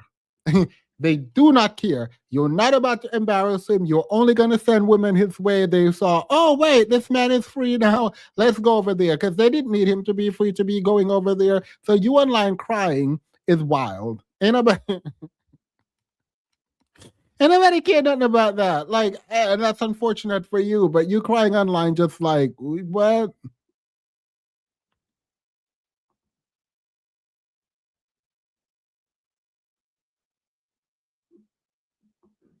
Now, this black lady, the commenter is out here trying to kill. No. This is not. We're moving. Because I'm not even mad at the kids and the mother and the man in this video. The black lady who is making her video is annoying me. Can you tell me why this lady is annoying me? I'm going to put her on the screen. Tell me why this lady annoying me. This lady at the bottom doing the video. Her young daughter what she just said. AJ, what'd you just say? You said... I can't see Daddy, he's black. The sky's black. Everything's black. And the little girl keeps repeating that she can't see her dad because he's black, saying it like it's a joke. The dad, who is black, is sitting right there, looking uncomfortable and defeated, but the mom keeps laughing instead of correcting it or shutting it down. And that right there is the problem. because having a biracial or black child does not automatically make someone not racist. We keep seeing white parents raising black and biracial kids while still laughing at racist jokes, repeating stereotypes, and letting things slide because they think it's harmless or cute. You cannot love a black child while disrespecting black people. That's not love. That's convenience. Y'all, this... Why is this none of your business? He's sitting there fully in love with his relationship, his marriage, his biracial children, white wife. Why are you making a video essay on them two people trying to explain to that man why it is weird to have a racist mother with two children talking about they can't see you because you're black? How is that your problem? If you're not just laughing, I don't understand. You think he doesn't know what he's in? Do you think you can save him? Do you think he needs saving? You making that video does nothing. That man know exactly. He looks defeated. He feels insulted. His wife is teaching them kids how to be racist and make jokes about his skin color while he's looking there. They filmed it, posted it. He obviously does not care. Why do you? This man is living his best life. The man is living his best life. His biracial daughter is like, girl, I can't see you, you're too black. The wife is filming, looking at the man, acknowledging that, wait, my daughter is doing something weird. The wife is laughing, ha ha ha. Sweetie, can you repeat that? Can you repeat that? Can you repeat that your daddy's too black? Can you repeat that your daddy's too black? I'm gonna videotape you telling your daddy he's too black so you can't see him, and I'm gonna post it. This is our biracial content. Lady, why are you making a video pointing out to this man that racism can still exist? Like, why are you... I'm sure that man know. That man probably with that woman because of, like, girl, get out of him. Like, that man know. She knows exactly what she's doing. He knows exactly what she's doing. They love it. They're even training up that the biracial kids to hate a part of them. I can see you're black when the car is lit. Means this is more than just like, oh, it's dark and I actually can't see you. That's not what's happening. There is a depreciation of blackness in this relationship. There is an attempt to insult blackness, and this man sat up there training the kids to hate a part of who they are. But you have all that smoke for the wife. You have all that smoke for a woman you think is racist when a black man is sitting up in that car with that woman you think is racist. But you are only critiquing the white mother of the biracial or black child. That's what you're doing. Why? She didn't have black biracial children on her own. She didn't go out there and adopt two biracial children. Why are you addressing her when the black father is right there?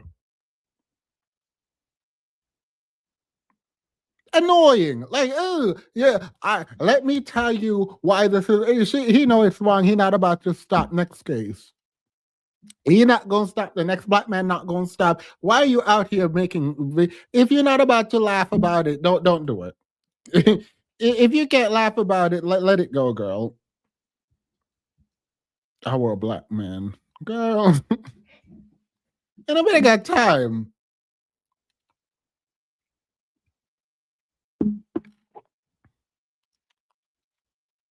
Like, in a system that punished black men for being with white women under an apartheid system in America, black men sacrifice their lives to be with white women. Like, I don't know, like, girl, you hang it up. Not all, because people gonna drag me like, oh, you said it as if all. Ain't nobody got time. She knows that, he knows that, the white woman know that, and then biracial kids gonna learn that soon. Like, get out of my face. Oh, you're black mothers can't raise white biracial. What are you going to do about it? What are you going to... Black mothers, some white mothers can't raise biracial children. Can you take her child? No, you can't take her child. Then get out of her face. Are you going to educate her? I'm sure she knows exactly what she's doing. Who are you trying to educate here? Who are you trying to talk to? Yeah, someone said that's his fault. Period. Baby, he picked this. Let it be. Oh, these comments are my. Oh, not my people in the comments. Girl, everyone. These are my people. These first. Man, I love this so much. That's his fault. 9,000 likes. Period. Baby, he picked this. Let it be. Period. 2,000 likes. Oh. Oh, girl, period. Anyways, what y'all plans for the new year? Yeah, he loves it there. I love this for him. Period. Period. Oh, look at this. This person is hurt. This his fault. He chose to impregnate. Let me not read that. Black women, not our knife, not our fight. We gonna mind our business. Yeah. This actually makes me really happy. Girl, now why they got this woman's lip as their profile? Now why they got now who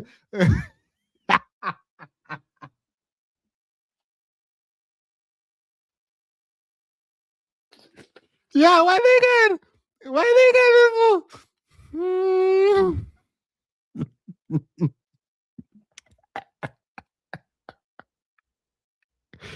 Yeah, why they got this?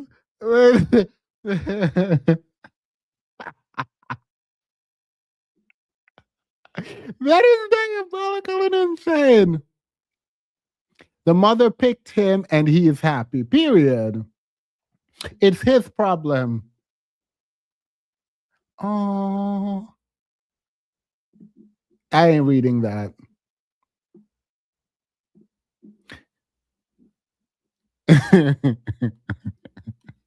All right. Well, it looks like I ain't even had to do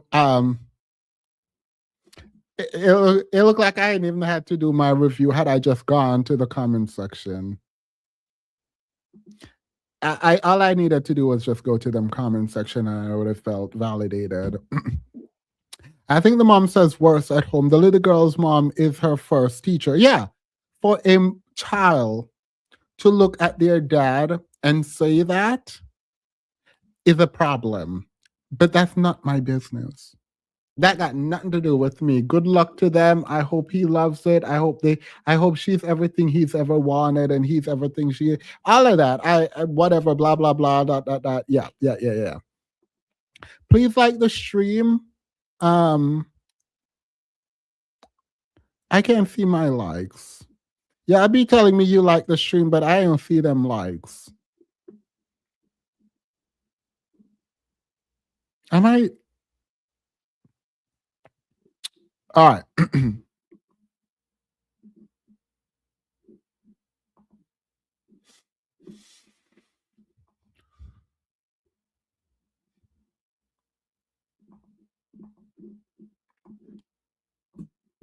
Or react when Africans are pouring in from everywhere at the moment. They should accept them. They should just be like, oh, come, take our homes, take They the should job, accept take Africans. everything. Because when you guys came in mass to Africa, But that was so long ago. I don't, that cannot even was bring so it in long now ago. anymore. But your companies are still there looting Africa. Perhaps. Neo-colonialism. Perhaps. You are still there stealing our resources, using our resources to develop your countries, and you don't want us to come here. You are asking how should you guys react when we come here. Example, how are we supposed to react? Imagine a thief steals your television, your TV, and you go to his house to watch a soccer game. How should the thief react? Exactly. Just be quiet. And how are Europeans supposed to act or react when Africans are pouring in from everywhere at the moment? They should accept them. They should just. I don't care what he's saying. Nope, it's not real talk. It's not real talk. I care nothing about what he's saying. I'm not about to sit up there and talk to someone in a mask. If you cannot stand behind what you said, I ain't talking to you.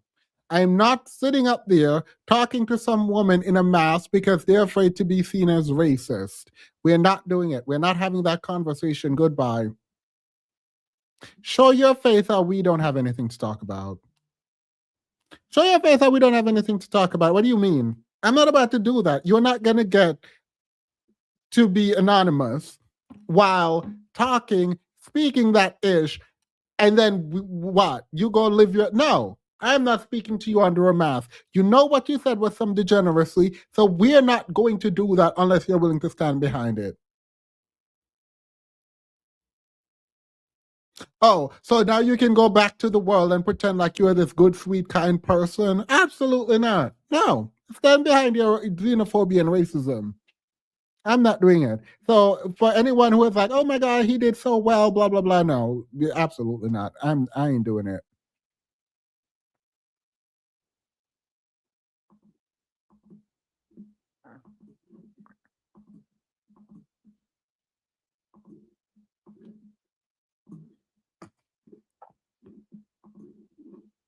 Is pushed onto women in a way that isn't pushed onto men. And the friend said, oh, babe, I can't go because I want to experience it with my future husband. These are the kind of mindsets that so many young girls are socialized into having. They hold back on so many experiences that they want to have for themselves. Everything she said was spot on. And I'll tell you up front, every woman that I know in my circle who is a Christian woman now, who is trying to get back in connection with God, has had a 304 phase somewhere about in their life. But their daddy don't know, and the men that they talk to don't know. But you know who does know? Your good old heathen Roan here. Because most of them were laying the smack of down to moi. Okay, I'm joking a little bit. But my point is that it's that whole idea of the church girl that Beyonce talks about where... I don't care what this man got to say. Just know this. Churches, they're manipulating women into thinking that, and I know he's like, oh, women are not running back to the church. I don't care if you're running back to the church, not running back to the church. The whole point of church is to be patriarchal and subjugate women. That is my opinion on the church. It is what it is. That's what I've come to after watching. None of these men, none of these church people, none of them are doing anything at all to actually better people and better themselves. It is all about subjugating women. That is my view on it. Like, it is all about subjugating women. Now, this young lady, I saw a clip and I had to go find the long form video because I was so interested in this story. Like I was so ready to hear this story. So I'm going to play the clip that I got, and then we're going to go to the longer form video. All right, so this is a clip. Switched my birth control. The results come back. I'm pregnant. And I'm in disbelief, like, how is that even possible? I take my birth control. And the doctor said, well, sometimes it happens, you know, it's not 100%, whatever. I'm like, well, no, because I have birth control. It's supposed to control. We get back home. He throws the birth control case at me and said, that's not birth control. This man switched my birth control. This motherfucker is insane. He switched my birth control and he wanted me to know that, yes, I did that. Yes, you're not going nowhere because you're stuck with me.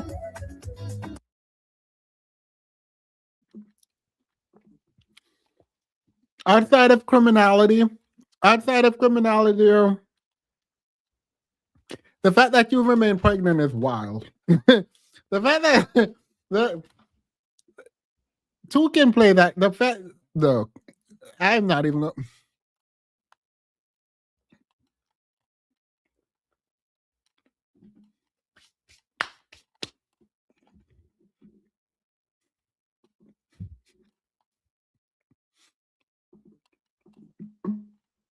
The things that is an imbalance.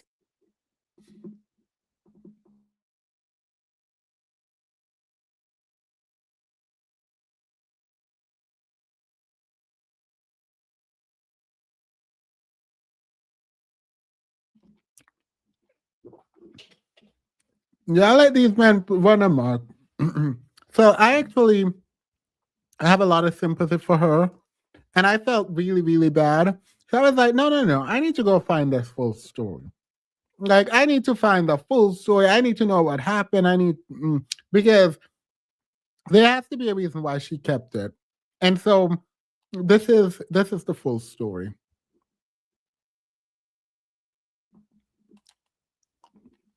Have no business being in. Hi, my name is Shanse Hindir Lane, and welcome to Selfish Parenting. Today, I am joined by Wazanai Karonja, and this is one of those women who you meet and you know they're going to change so many lives. They're going to do incredible things, and I'm so excited for you guys to hear Wazanai's story. Now, Wazanai is a single mother, but more than that, she's a domestic violence survivor. And today's episode is going to be a difficult one, but one that I'm so excited to share because her story deserves to be heard. Now, I want to go ahead and give you guys a trigger warning. A lot of the things that Wazanai is going to share are very hard to hear. They're very heartbreaking. So if you're not in a space to hear this, please absolutely forward. And I look forward to seeing you in the next episode. But I hope you stay because I truly believe this will be a very healing conversation.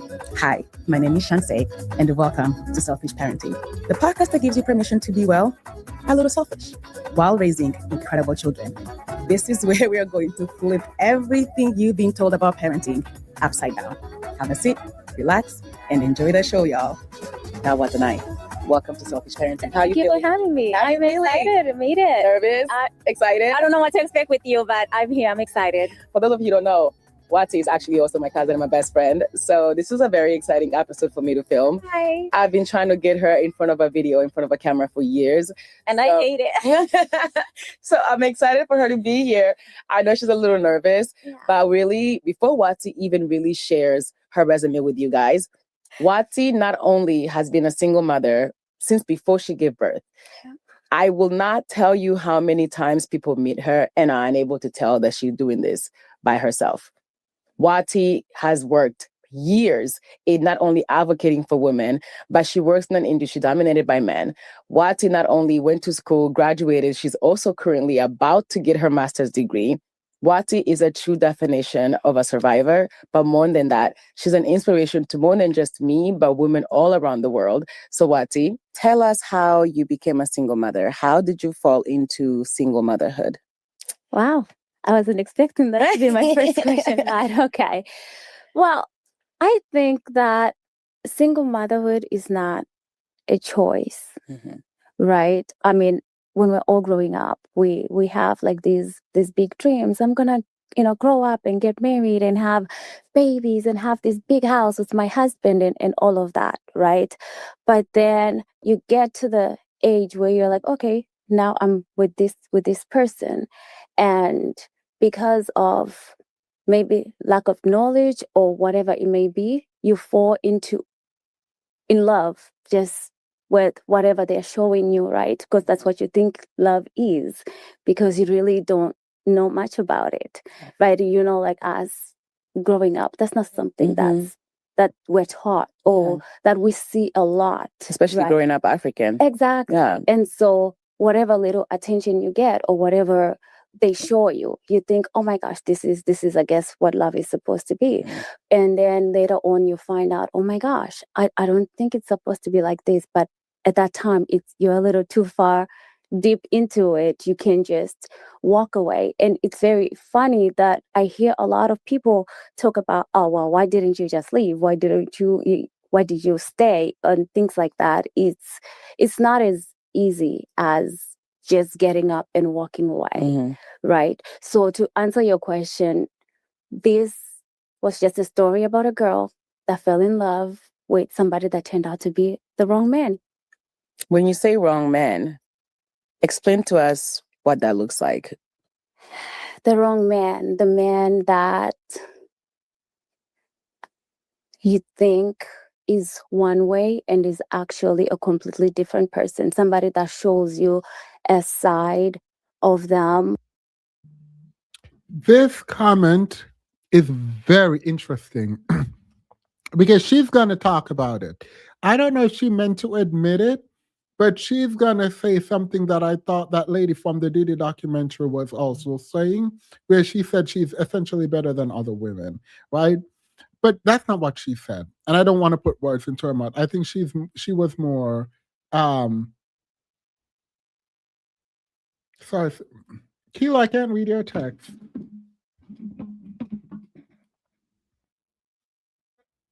I think she was more thoughtful about how she presented her mentality at the time. where you're like, oh my gosh, this is what I fell in love with. But then the next minute, you do not know. You look at somebody, you look at their face, you look at their eyes, and they're gone, completely gone, because now they're showing their true colors. And this is something, of course, that's done in private, because if you're walking up in the street, you would think, oh my gosh, she's so loved, she's so taken care of, oh my. But in private. But then in private, that's where you get. Tell us you guys' love story. How did you guys meet? And how old? He committed a terrorist attack against her. I would have taken a little business trip to a state that allows me to exercise a certain right. Like, I do think maybe she didn't start above the Emerald Forest. One, I figured he was abusive, and two, religion. Religion. There was I don't know what happened. I opened my window. I thought it was winter, and there's like a fly that just like, not a fly, like a small, I don't know what it is, but I've been trying to catch it. It's one. For you, how long did it take you to start seeing this person begin to change? So in the beginning, honestly, I thought, wow, this is what it's supposed to be like. I guess I found my person, and he treats me nice, but then this is what I'm telling you. But then when I really go back and think about it, I feel like somewhere there were always like little signs. But because I didn't know much or how to identify what that actually really. You were how old? 20? About 19. Yeah, you guys met when you were 19. Yeah, you were 19 years old. And so, yeah. He was much older. How old was he? He's what, 8, 9 years older than me? So, and this man was 27, 28, 29, or 30, because the way they're playing around right now, they do not want to give the real age. And then the lady speaking right now know exactly what age she was. She was probably 16, 17. She probably wasn't 18, 19. And he probably wasn't just 9 years older. He probably was like up there in his 30s, right? And I understand the need to protect that part of her, right? Because a lot of people have this thing where they talk about the women, the girls being fast, when these are children. And grown men are preying on children. And so the fact that she has any shame at all, the fact that she has to second guess the kind of shame she wants to unveil for us is insane. It is not her fault as a teenager when a grown man is preying on her. And the fact that she's actually here having to think through what a predator did to her and how people are going to see her in the context of the relationship with a grown predator is absolutely insane. No. It's not protecting him. I don't know. I don't know that it's protecting him. I think it's protecting herself. Because when you talk about being younger, dating an older man, people see it in that way, like you were younger, being fast, dating an older man, when it's like, no, these grown men are predators. This is not a relationship where the young teenager has the ability to consent in the way the grown 30-plus-year-old man has the ability to be a predator. Yeah, she's protecting her narrative, not him. I just hate that we live in a world where the thought had to come across her mind to say, maybe I shouldn't say I'm that too young. I was that young, and he was that much older than me, because it looks bad on me to have done that. And it's like, no, it don't look bad on you at all. He's a predator. It does not look bad on you at all. Then also that's another thing, right? Because you're thinking, oh, like he is a little bit more established. He understands himself. He'll be there to protect me and I all think of these things. There's an important thing we talk about a lot when we talk about like being younger, especially in the African community, being younger and dating someone older. Absolutely. One of the things that is an imbalance is always the way you view the world. Because at 19, he's 29, 28, 29. Yeah, 28. Right. You're 19 years old. You barely held a first job. You've barely learned how to make your own money. Right. Of course, if he has $30, it's going to seem like a lot. Let alone if he starts to throw at you $100, a couple $100, especially in the time and age. You at 19, that's impressive. When he has his own, you meet a 39-year-old, 28-year-old at 19. He has his own apartment. He has his own place. He has a car. He has a job. That thing when That somebody gives you, presents they to be present so stable. And exactly. But truth is though, to a 19-year-old, that is stable, right? Because right, to a 19-year-old, that's going to appear very appealing. It's very stable because why are they justifying why it's that I understand them. A teenager I don't care. I don't care why you did it. I do not care at all. You are 19, you're a teenager, you're a child. He's a grown man. Let's talk about him. Sorry, I said I would not shout. The fact that these two women, and I know I'm not mad at them at all. I am mad at the society that told them this is how they had to operate. They had to justify her feelings about why she would be with an older man. It is stability, blah, blah, blah, blah, blah. No, I don't care nothing about that. That's a grown man, a predator who saw you and predated on. Like, I don't understand what we're doing.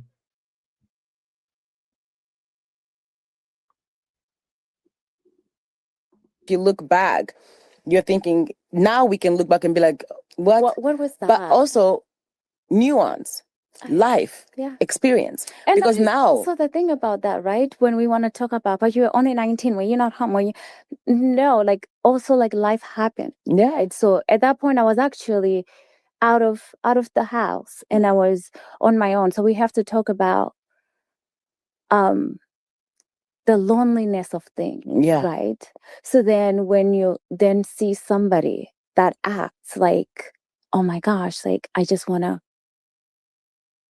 So much time is spent justifying her actions that I haven't watched it up until this point. I just found it. It actually does make me sad that they felt the need to justify her actions as a child in relation to a grown man. A 19-year-old is a child. That is too much work for her to be doing. This is too much work for her to be doing.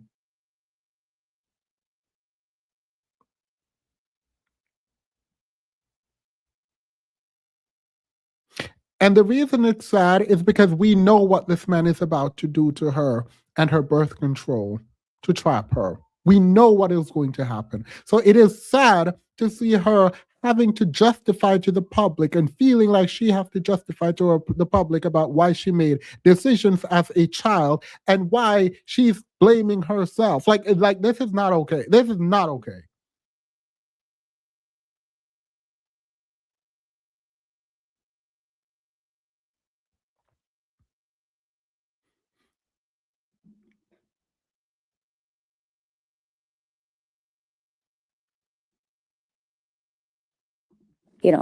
Love you and take care of you and be there for you and protect. Let me be clear.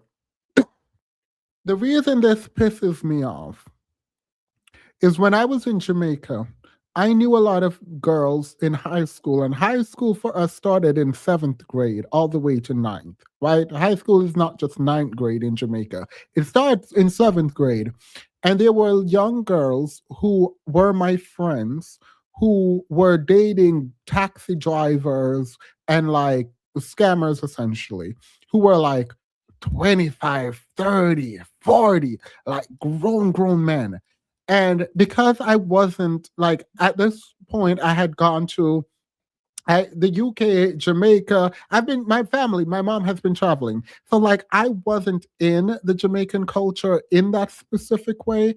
And I remember telling people about what was happening and no one cared. And I remember a friend of mine, she was like, whatever. Just know that this is trash, and there is a culture of people who are predators against young people, and they engage in this toxic, degenerate behavior. And so, like, watching a grown version of the people that I knew justify their action, whether, like, a lot of these girls, mind you, did not have food. Right? When I was in Jamaica in a public school, a lot of these people did not have resources in Jamaica. And the little $10, $20, $30, whatever they were getting from these men felt like a lot at the time because they were desperate, and these men knew it and they took advantage of it.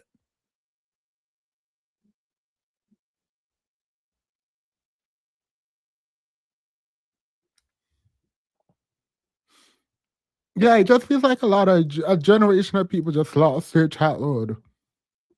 You. That's very, very enticing, right? When you are just feeling like so lost and just like I don't even know what to do, and you're like, that's my knight in shining armor. Oh my gosh, and then you just fall and hope that they catch you, but. Wow. So you guys meet, you're 19, you dated. How long did you date before you got married? About 2 years. 2 years, and then he ended up have to go back to his country. Right. So and at that time, it was just it was only going to be a year, and then he would come back. Now, mind you, at this time we were in Utah. Right.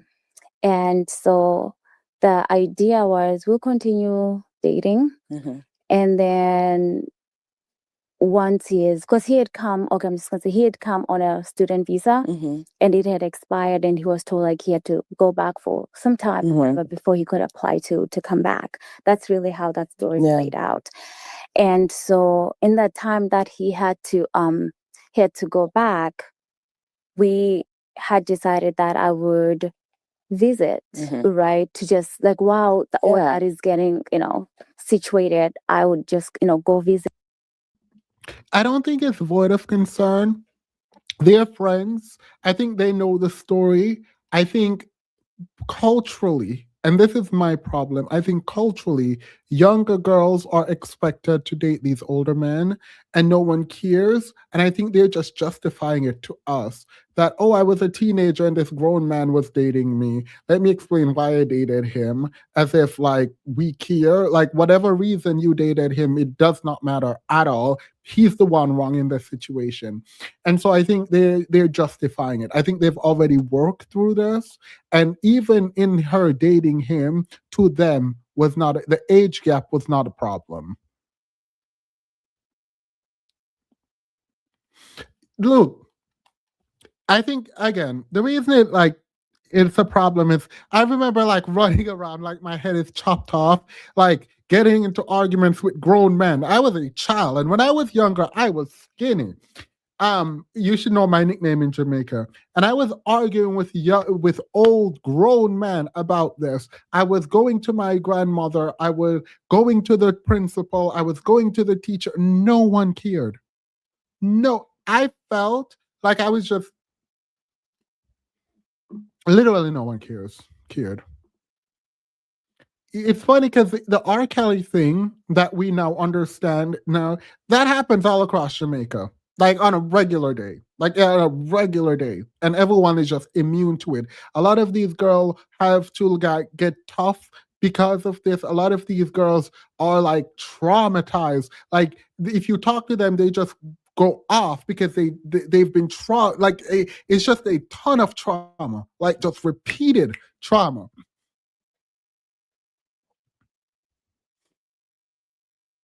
It's the exact same thing here in DC. It's literally, I felt like I was crazy. I actually felt like I was crazy. Most of my time in Jamaica, I felt like I was crazy, actually. So it is what it is. The story is.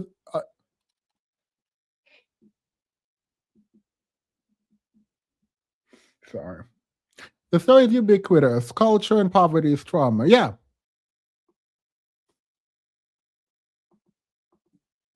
With him, and then I'll come back and continue whatever school and work, whatever I was doing over here. He had other plans. Of course he did. He had other plans, and it's such a long story that I'm gonna skip to the part where I went there to visit. It was only supposed to be like maybe a couple of weeks or a few weeks. So at this point, right, and giving kind of like a background, at this point, you are dating him in Utah. You guys got married in Utah.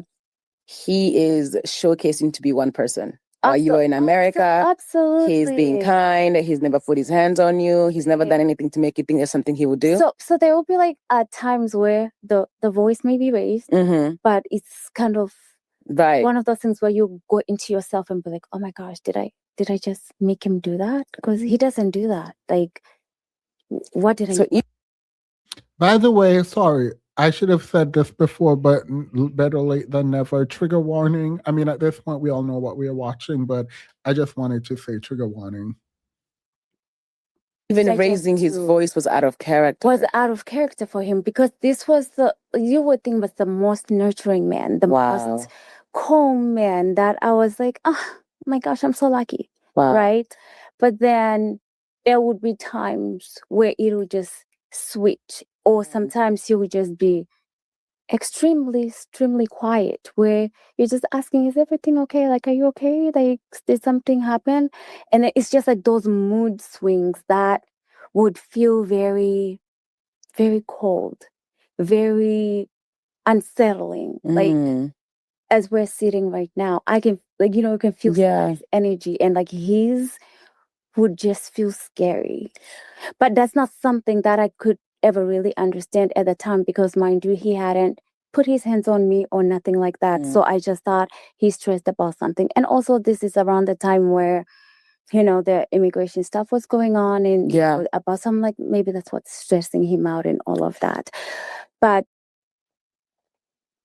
to be honest with you, there were times where a lot of things did happen that I overlooked or just thought, and just kind of brushed it off. So you said something where you said we wouldn't be able to tell, right? I know we come from African household, and a lot of us do, where maybe we grew up with dads who raise their voices. We grew up with men who were cold, who were absent. How would you say? That takes me back, right, to saying not really knowing what that's supposed to look. Sorry, I need to clarify. You know how they say you need fathers in the home, fathers in the home? These fathers were in the home, but they were cold and distant, right? Part of what this does, it teaches you how, as a woman, to accept emotionally absent men, because that's how men are in your mind. That's not how men are. And if that's how men are, then you shouldn't be with them. Like, that's just that simple. If that's how they are, they need to unbe like that. They need to stop being like that. Ain't nobody about to sit around and be with an emotionally absent man. Yeah, your daddy didn't have therapy. Your daddy was trash. Your daddy was, okay, that move on. Do not for a second accept the truth, any truth in the idea that men are just emotionally absent. If you're going to be with a man, they can be emotionally absent. If you believe men are emotionally absent, don't be with men. If the man is emotionally absent, don't be with it. Like, what do you mean? Because that was normal. It was normal, right? That was the example they had. And then, like I'm saying, whenever he would be so withdrawn, I would look at myself and be like, what did I just do? Or what can I do to make it happy? I think like my mission became to serve this person. Because again, that's what we know, right? And it's so insane to say that out loud. But a lot of women, especially African women, it's almost like we grow up and we are being told we are raised for servitude. You are raised to serve. They teach us at a very young age to start serving a man. Absolutely. If you live in an African household and you're a woman or a young girl, I'm sure a lot of us have experienced the uncles are coming over they come, the cousins, the uncles, whatever, the men will come to your house. They will all sit. All the women will get up and serve them, right? Whether you're a 1-2 or not. I still distinctly remember being maybe 7 years old. And mind you, in my household, we had maids, all this and that, but people were visiting. One of the uncles, we were all sitting down. I have a brother who is a year older than me, so we're very close in age. Me and my brother sitting next to each other. The uncle had gone, hey, give me a cup of water.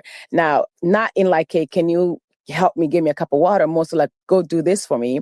I was like, oh, okay. I got up, got him some water. I sat down, got comfortable. He goes, hey, go pick this up for me over here. And I was like, no, can you ask somebody else to do it?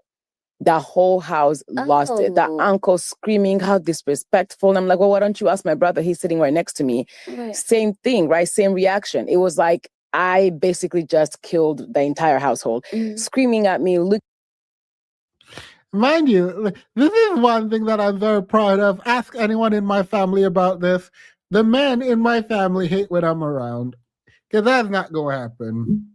One, nobody go ask my mom to do that ever. So with me there or without me there, it's never going to happen. But there are some cousins when I'm around. Every time I'm around, I also hate going around family for like Christmas or like events, because like I'm inevitably getting in a fight with someone, not physically, a yelling match with somebody at the table. And the truth is, like, there is like this culture, like these men just do nothing. And like you need to go make their plate, give them their food, remove their plate, wash it, and they just sit there watching TV. And like even in America, like it never ever, like I've never understood it. And I thought with because I know the women aren't gonna do it, and then the women gang up on me. Right, the women gang up, like, let them rest. Why are you worried? Because you don't like sport don't mean they don't like sports. I'm like, it's not about liking sports. Why are y'all slaving away in the kitchen while they're literally like kicking their foot up? It's not even like these men are like providers. Like it's not like they're the ones working. Like they work, but the women work too. So you work. You come home, you wake up early to get all the food prepped, you cook all the food, they come down, you give them their food, you take the plate away, you wash the dishes, you pack the food, you give them more food, and all they do that entire day is sit, eat, and watch TV, and you think that's cute. Go get out of my face. Yeah, every time I fight, there has never been a time where I went home. Unless it's just me, my brother, my mom, and my dad. If it's just us, we're all good. Because everyone's chipping in. And now my brother's fiance. Everyone's chipping in. Everyone's cooking. My mom can't cook. She don't like when I say this, but like a chef she is not. I'm the chef of the family and I can't cook. So everyone's chipping in, trying to read a recipe. Like my dad reading the recipe, my mom cooking the food, my brother just trying to cut the thing because he's going to measure everything out to the T. Like anybody, the food not going to get done and everyone contributed. We all eat, we all wash the dishes. Everyone is involved. everyone is involved. But when we're at our extended family, like I'm fighting with everyone. Like, and this is not even a joke. Like I'm just fighting. We're just fighting with everyone. Every one of the men, like I find problems. I literally go find problems to bring it up. Like we're not just going to sit here and pretend like there's not an issue. But they like me. I just don't like fighting anymore. Looking at me like I in disbelief that I have the audacity to say no. Mm-hmm. A lot of us from a young age, we were taught to leave for servitude. Okay. And when you defy that and you say no, they look at you as if like something's wrong with you. Yeah. And how can we blame you for immediately diving into servitude to this man? Because that's like you said, that's all you knew. Of course you want to serve. Yeah. And also because at that point, I'm like now relying on this person for that like protection showed me for, all of that stuff. So I'm like, oh my gosh, like if he's not happy, if he's this, what if he then decided he doesn't... No, yeah, my dad is the sweetest guy in the world. Like he's the silent masculine type. But like he's like so sweet. Like if I'm sick, this is one of the sweetest things to me that he's ever done. Because he doesn't like to show emotion. baby, like he'll just sit. I saw him at my door, like just like pacing because he's worried about me, but he don't want to show it, so he's outside, and I can see him. I can see him pacing, and like he's like, "Oh, what do you want to eat? Do you need anything?" And he's like doing it in this macho way. One time I got really sick, and he came in the room to like, because this is how he tries to connect. He's like, "Oh, I'm gonna get food." That's how he does it. "I'm gonna get food. Do you want anything?" That's it. And I remember I was like crying, and he just broke down and came beside me and hugged me. And I ain't never seen this man.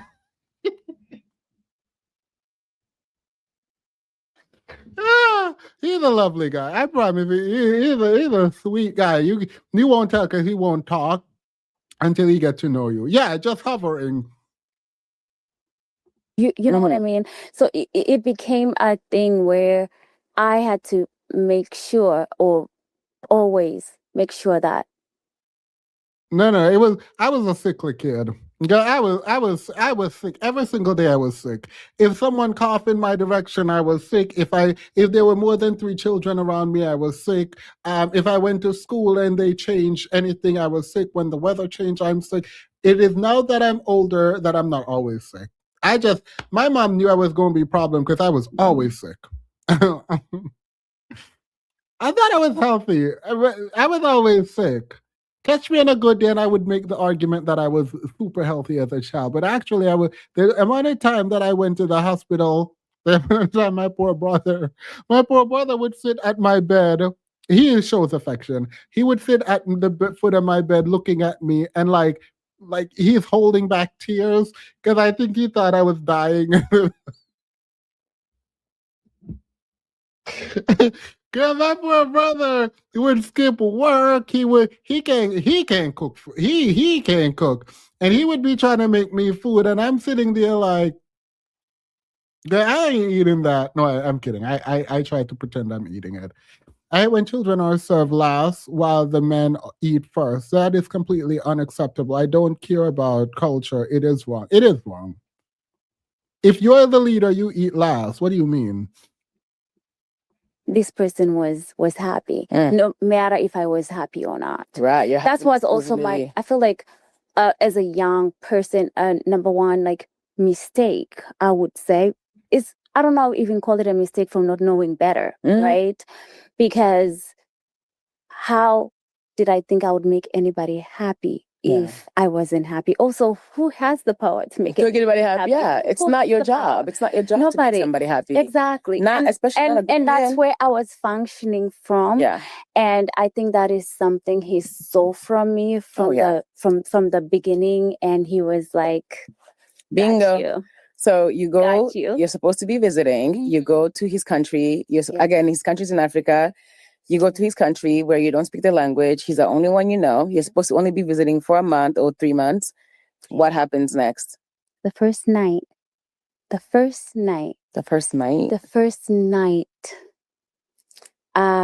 I had gotten this, right before I left, I had gotten this, like, you know, when they came up with those like Samsungs, like S3 or something like that. Something like that. I had gotten that right before I left. And the first thing he did was take that away from me, saying, "Oh, you are here now, you are not gonna need that. That's actually, you know, people will attack you for that." He took your phone? He took the phone and and gave me this old phone. I think his friend used to use it, his old phone, where he like, "You'll be safer with this phone." Oh. He took my new phone. I wish I could tell you if I know what he did with it. I don't know. Sold it maybe. I don't know. But he was not using it, but I didn't have it. So now you're not in communication with any of your family. That is so sad.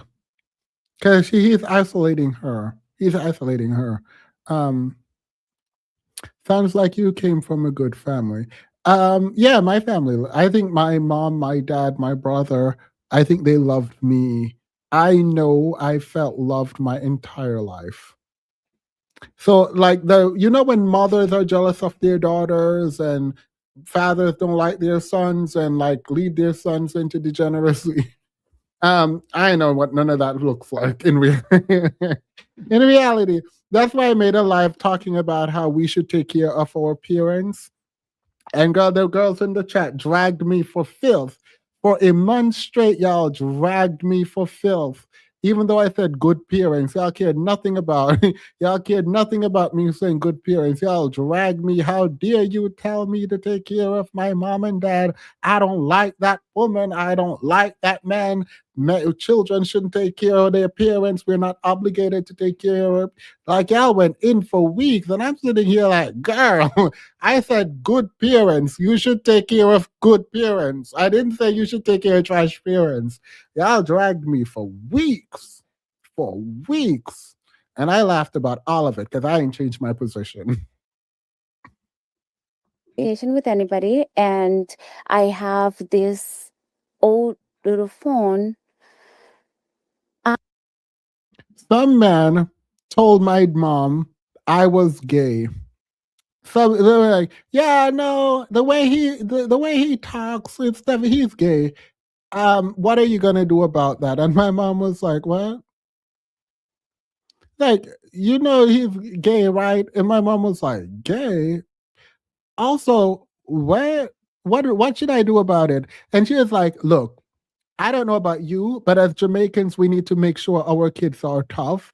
And he's not that tough, he's soft. And my mom said, girl, he got a brother. If he can't fight, the brother will fight for him. Get out of my face. With me right there. My mom was like, girl, if he can't fight, his brother will fight. Mind you, when my mom had me, my mom wanted a daughter. My mom was desperately in need for a daughter. So I'm sure I disappointed her when I popped up and I was like, so she kept growing my hair and my uncle cut it off, talking about only girls grow their hair long, right? And now my uncle's struggle here is that they're trying to grow. And the thing is, I was always annoyed at this because going back to Jamaica, all the men have long hair now. All of the men in Jamaica. It's a thing now. All the men in Jamaica are growing out their hair. But my uncle cut my hair when my mom left because he said it was gay for boys to have long hair. Now he's trying to grow his. My mom came out and lit him up when she came from work. So it is a very patriarchal society, Jamaica, and also they like hate the idea of homosexual. It's in all the songs. And so like I think they thought they could tell her I was gay so that she could force me to like be more manly or whatever. And she was like, absolutely not. My brother would get in fights, verbal altercation with people anyone who said anything to me, it was over. It was a job. You couldn't tell him anything about me. So I was always safe. Yeah, I was always safe. My mom protected me. My brother protected me. My dad protected me. I could be whatever I want, do whatever I want. I felt love. I did feel loved. I made the mistake of going to WhatsApp on this phone. And like I said, it was, I guess, one of his friends' phones that they were no longer using. And he just decided to give it to me. And I think this is when everything started. Like I said, it was the same day that I got there. I then looked through like the WhatsApp. I saw his name in the WhatsApp chats, right? Because that was his friend's phone. I opened the chat. I wish I didn't. Oh. I wish I didn't because I'm over here, he's over there. We're busy talking about the future. We're talking about when he'll come here, what we're gonna do, and all of these things, right? These chats was the first thing that I really saw that I was like, I don't know who this man is. But at that time, because I was still feeling like, like I am your like wife, whatever, girlfriend, wife, then like I have the right to ask you something, right? So I bring it up to him. I said, what is this? Like I literally just came here to visit you. I left everything to just come see you. what is this? I've never seen such calmness from anybody that has been caught red-handed. And when I'm talking about these chats, it was different women in like a bed, in his bed, in our bed now that I'm about to sleep. Exactly. And he's basically talking with his friends in the chats about the experience in detail about, oh, this one wasn't as good on this, or this one was better on this. Oh no, I need to, in great detail with pictures of these women sleeping. And to kind of go back a little bit, when I did go, he bought the ticket. Mind you, I'm still a little, well, not so little, but I'm still like trying to get my life together, a little job and all of that stuff. But I wasn't making enough money to be able to say I'm gonna be buying all these flights to Kenya, right? He did, bought the flight and was like, okay, well, when you get here, I would then buy the return tickets once we know. That was my. She was young, so I'm not going to put that on her. But it is wild to buy a flight to go there. And they said, when you get to Kenya, I think she said, then I'll buy the flight for you to go back. There was no time in my life when I was that naive. But she was young. There was no time in my life when I was that naive. Absolutely not. My other mistake. Going without a return. I mean, it's not a mistake. That's your husband. You know what I mean? No, it wasn't her husband yet. Follow the story along. They were not married yet. Maybe, did I miss the part where they got married? Did I miss the part where they got married? I ain't heard no marriage yet. My thing, That's your husband. You have no reason to not trust your husband. Of course. Exactly. I was like, okay, well, we'll just buy the ticket whenever I'm ready to come back. That's fine. Whatever. So then I'm asking him, what is this? He sits back and looks at me and goes, what does it look like? Also, why are you going through those messages? They're not yours. And so I just stood there frozen, like, do you know who you're talking to? And are you serious right now? That's all you have to say to me? That's all you have to say to me? He's looking at me, drinking out of his little glass, like, what did you think we were gonna do? And so No, I heard them talking about Utah one, but when they asked, she said, I was his girlfriend or wife or whatever, or girlfriend. So it felt like she was like, I was his girlfriend theoretically in my mind in the spirit realm, but like we were married in the spirit realm, but like we were girlfriend and boyfriends in actuality. But I could be wrong. I could be wrong. They might have gotten married in Utah. I was slightly emotional at the beginning of this. I'm going to speed it up, though. over here screaming like, I can stand for this. I'm gonna leave. I'm like, take me. Like, I need a ticket right now to go back home because I can't do. I need this. a ticket. It's crazy. I needed a ticket. I need a ticket is crazy because now you're stranded. You are now stranded if he does not buy you the ticket, which obviously he didn't buy you the ticket. Right now, I know. Take me back. Take me back. No. And he's just looking at me. And he got up and pushed me out of the way. First time anything physical had ever happened. First time ever. So not only am I shocked now about what I just saw in the phone, now this man just pushed you. Now, mind you, this is what just pushing and hard that I lost my balance and I fell over. And he just looked at me and walked away. We did not speak about it again. You didn't bring it up again? I mean, no, you're right. You're right. Because if you're pushing me, I'm not. Now I'm in shock. I'm confused. Yeah. I'm trying to figure out what just happened. And also, have I become one of those women? Oh. Now I'm trying to think like, nah, but then I still have like this. Are you becoming one of who? Which women? Which women exactly? Can you explain that? I need you to process that in real time. I'm calming down. I'm not mad at her at all. But what do you mean? Am I becoming? You're getting abused. And you're like, oh, I mean, he didn't hit me. He just shook me. Okay, so he hit you. Got it. But am I becoming one of those women who get abused? What are those women like? What are those women like? Balance, and I fell over. And he just looked at me and walked away. He shook you and you fell. No, he shoved you to the ground. Girl.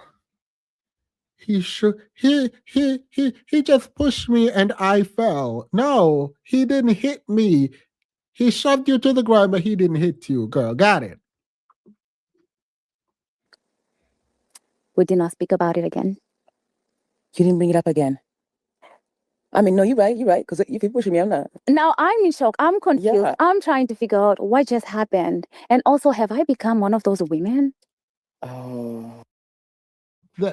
So I am hoping that she's processing in real time what she was thinking back then, and she addresses how diabolical that statement is and that thought process is. You did not become those women. There is no those women, it's those men. Whoever is doing the abusing is the person who became the demon. Whoever is doing the abusing is the person you should shine the spotlight on. Those women is a diabolical thing to say. So I'm hoping she's analyzing her young mentality, because we all have these kinds of weird things where we think we are superior to other people and better than other people, right? And we don't get treated like that because only those people get treated like that, right? But hopefully she's analyzing that idea about those other women in her mind as a young person. And she'll say, now that I'm older, there is no those women. It is men who abuse women, period. Now I'm trying to think like, nah, but then I still have like this little chip on my shoulder, like, nah, that can happen to me. Like, he can do that to me. Like, I can never be that. Oh. It was just the beginning. Yo. It was just the beginning. I don't know how somebody or how broken someone has to be able to treat a human being, another human being like that you claim to love. I can't. Yeah, that's fine. Those women, though, what kind of women gets abused in your mind?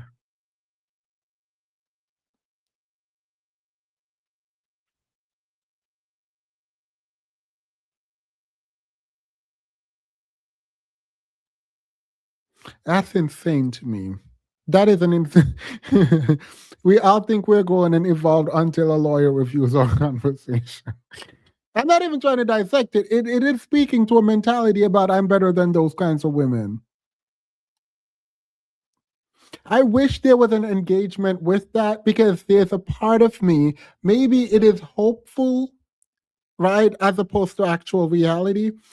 So let me change that. I am hopeful that she is only speaking from the perspective of the child who got abused, right? And you're like, wait, no, I am not that. I am better than those other women. Women like me don't get abused. Like, I hope that she's thinking from that perspective and not who she is now, who would know that that's wrong because she did get abused and she's not those women. Therefore, those women don't exist. It is the men abusing everyone. I am hopeful that that's where this is going. I'm hopeful that's where this is going. And understand it. But also part of me wanted to protect him. From who? How?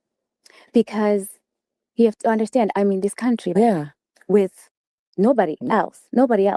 And I'm relying just on him, right? So little things would just, after that shove, that push, little things started happening, right? You're not allowed to ask him any questions. So what kind of little things were you not allowed to ask? No. See, that's the, you asked a good question. She didn't give an answer and you moved on. Protect him from whom? Who are you protecting him from? He abusing you and you're protecting him. Cool. From whom? Let her analyze that mindset, because it doesn't seem like she understands what she was doing even in that moment. And as she has grown, it doesn't seem she understood what the protection meant for her and what protection was from. Like, there's no analysis happening about I was still trying to protect him, which might be a true statement, but it does not, like, you do not investigate that at all, and I wish you had. Yeah, we're back to protecting narratives, and that's what I wanted her to dig into. About. You leave home, you go to work. You do not come home until 2 a.m. Like, what job are you doing? Or even that, not even 2 a.m. You don't come back until maybe the next day. I can ask you where you were. Oh. Because who do you think you are? So what would he do anytime you would ask? So after the push, it was more like of like the verbal stuff and like just kind of like taking basically everything from me. Like I wasn't allowed to even talk with the people that lived in the same like complex that we lived in. Wow. I'm not, if he wasn't there, I can step outside just like by myself because I guess he didn't want me getting closer to people there. It just started now being, he needed me to know that he was in charge, and not just in charge, but in charge of me, and that I owed him everything. Because what do I have going on? Yeah. Right. Now, mind you, it's now getting closer time to me to go back home. And he's looking at me like, why did you come without a return ticket? Don't piss me off, sir. Sir, we had a plan and you are switching up on me. Like, what is this? So actually, I want to tell you this story. And no, tell us. Who made that cut? Because this part is where you ask about the family and finances. There is no possible way it's coming for the time for you to leave. And he's looking at you like, oh, why did you come here? And the interviewer doesn't ask, wait, so no one else could help?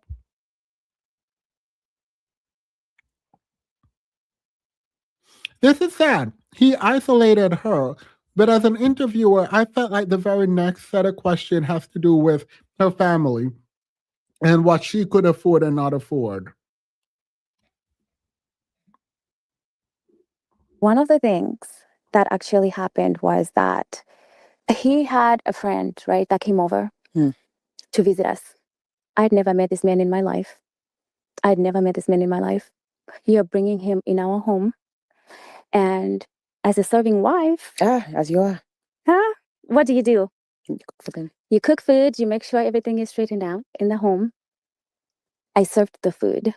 And mind you, I thought, oh my gosh, like I cooked really good food and trying to just make him happy and make him look good, you know, like around his friends. Like, okay, I served the food.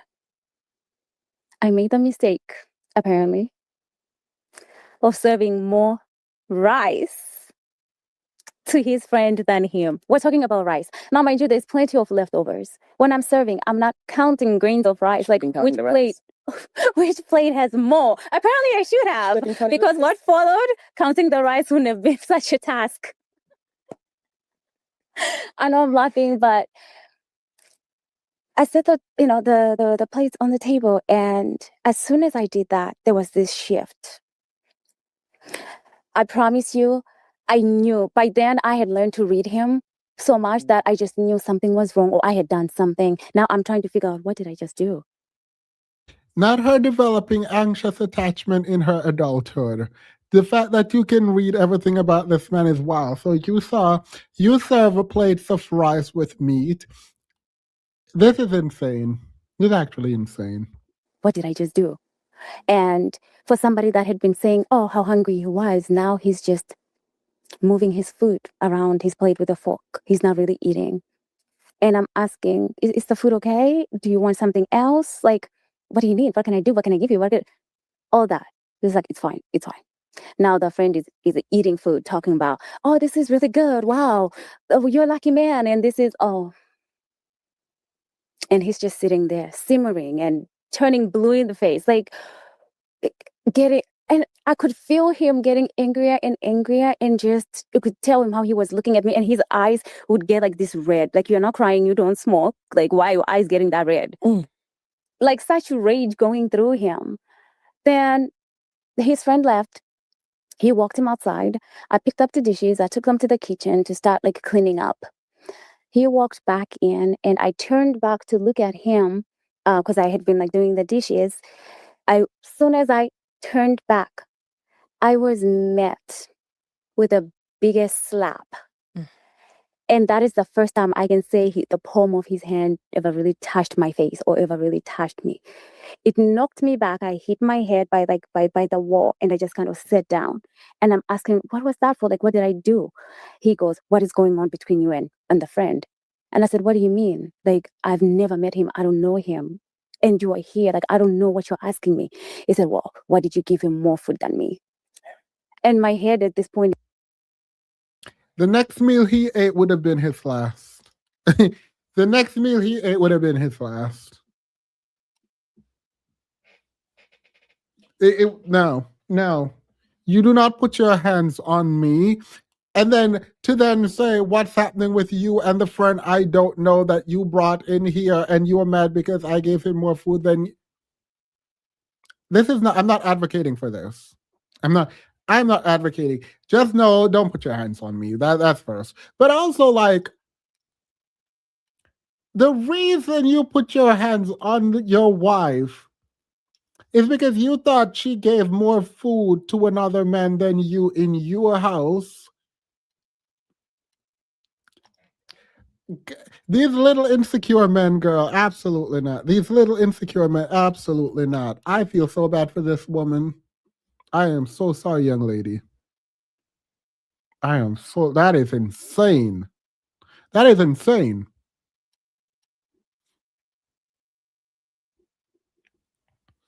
I was taught this too. Like you give people who are visiting more. Like, I don't know, girl. Is ringing, like my ear, like my head is like just, one, I'm confused. Two, that slap was so hard that I could still, my ear at that point was still ringing. And I'm starting to figure out, like, what did I just do? And he goes, don't ever embarrass me like that again. And I'm like, that was one of the nights. And then many more followed that got worse and worse and worse. At this point, are you trying to get pregnant? Absolutely not. At that point, after the verbal abuse, financial abuse, and just on top of everything else that I had been finding out, like what he's about, he wasn't a very like honest man, even in his dealings, right? I already knew like this wasn't gonna work. And at that point, I was just waiting for time for me to come back home so that I can just be done with it. And I had been Googling on the phone, like the cost of like the flights to come back home, or flights to like go elsewhere, and then try to get help there and come, like, or bus fares or things like that, just to try to figure out how can I get out of here. And he had this thing where he would look through my phone. I didn't know at the time he was looking through my phone. So I would delete like the thing that I'm deleting the history, but he would go to the deleted history. Well, that time I didn't know about deleted history. You have to go delete that too. I thought after you delete it, it's gone. So he would go in deleted history, and he would see all my little searches on my little plans of escaping. And I guess that's when he then switched out my birth control pills. Wow. So this whole time I thought I was taking them, but no. Then I started just getting really. She wouldn't have any control over this because he's abusive. So whatever. If he's cheating on you and y'all are not using protection, just birth control, that's actually kind of insane. To know he's cheating, like, again, he's abusive. So like, she really doesn't have, she's isolated. He's abusive. She has no power, no money, no control. Like, she's at his mercy at this stage. So the fact that she made it out is impressive. Really sick. I started getting, I can't even explain to you, like, it was just like weird, like, this is not my body. And I would tell him like, something is wrong, I need to see a doctor, and he would say, you're fine, you're fine. Then one time he hit me so bad. At this point, it became things where it was like the littlest things that didn't even make any sense that he felt warranted a beating, I guess. So he had hit me really bad. And one of the slaps, it, you know, the little veins in your eye. One of them, like, eye vessels. exact kind of like ruptured in my, and it was like bleeding in my eye. So the next morning that I woke up, not only did I have handprint on the side of my face, my eye, half the eye was so red that like I opened my eyes, and then he looked at me and was like, "Does that hurt?" And I'm like, "Does that hurt? Does that hurt? That hurt. Let's find out. Let me try it on you." Like, what? Does that hurt? And but it wasn't hurting. To be honest, it wasn't hurting. But like, I'm like, what is he talking about? So Men keep talking about how they want soft, sweet, submissive women, and this is what they do to them. This is actually insane, and this is sad.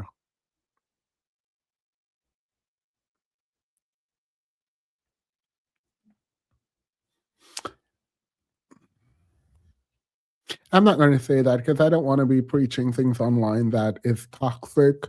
But if you know me and we know each other, you know my very next statement about what she should do. Like, it is what it is. Very simple. I'm very easy to read. Like, no. looked in the mirror, and half the eye is red, like blood red. And the thing about him too that I want to add in this is that after he had done all of that, the next day it'll be like nothing ever happened, and he's back to being like the sweetest person that you know. And in the beginning, I would kind of eat it up and be like, "Oh, he feels so bad. He's trying to change. Oh, now he bought me this little bag. He bought me this little necklace. He bought me. He's so sorry. Oh my gosh, look at him. He's so sad about what he did, and I don't want to make him feel more bad." And then it would happen again and happen again and happen again. And so this time around, because that the way that I looked at one of his, I guess, ways of like apologizing or show how sorry he was, he had to take me to a doctor. We go to the doctor, and they were asking me, "How did this happen?" I said, "Oh, I just woke up like that and stuff." And the doctor was just looking at me like, "Okay." And she was like, "Is anything else going on?" Then I told him about like the symptoms I was having. Like, I haven't been feeling good. They did some blood work, but there's something about this doctor, and I wish I remembered his name. Like, I remember like his face and where his office was located. Mind you, I don't remember anything else there, but I remember that place. He made him step out, and he sat across from me like this, and he was like, "Look, I've been a doctor for a long time, and I know a slap when I see one. Is he abusing you? Is he hitting you?" And I looked at him and all offended, almost like, "He would never do that. He loves me. Why would you say that? I just woke up like that." And then he was like, "He's outside. He can hurt you. Like, you can tell me." I looked at this man because I was so scared. Like, he's the only one I know here. If something happens to him, then what happens to me? Oh my God. You know what I mean? But this man knew. He knew that. And I think you could also tell with like how he was even in that room, where if I was asked a question, you about look at him first. I would look at him first, or he would speak for me. Because I didn't want to say anything that would then later upset him, and then I have to pay for it with my cheek. Or you know what I mean? Because a lot of people say, like, "Well, why didn't you call the police?" What police? Right. This is Africa, mind you. What police? Because there was one time where he actually did stomped on me. When I say stomped, like you almost feel like the air is sucked out of your lungs, like you're gasping for air. And he threw the phone at me and said, "What are you gonna do? Call 911." Now, mind you, we're not in the United States, not 911, and he knows that. It was a thing to just show me that I can do whatever I want, and there's nothing you can do. And the crazy part is, even if you were in the US at that point, right? Well, I disagree. If you were in the US, I would disagree. Yes, there are times, and they don't take it seriously, and there is this like unwillingness to engage in certain kind of prosecution. But if he is who I think he is, and he looks the way I think he looks, call the police, girl, in America.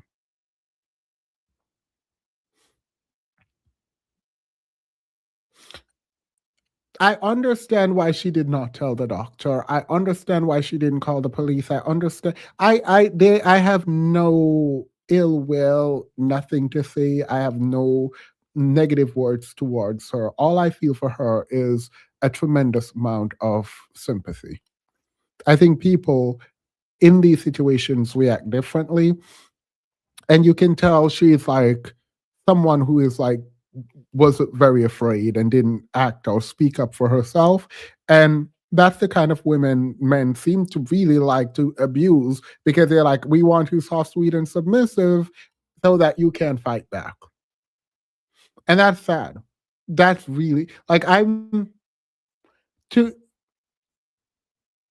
be with someone and stomp on them is another kind of evil, right? You know how we were talking about evil where someone is trying to help you and you harm them?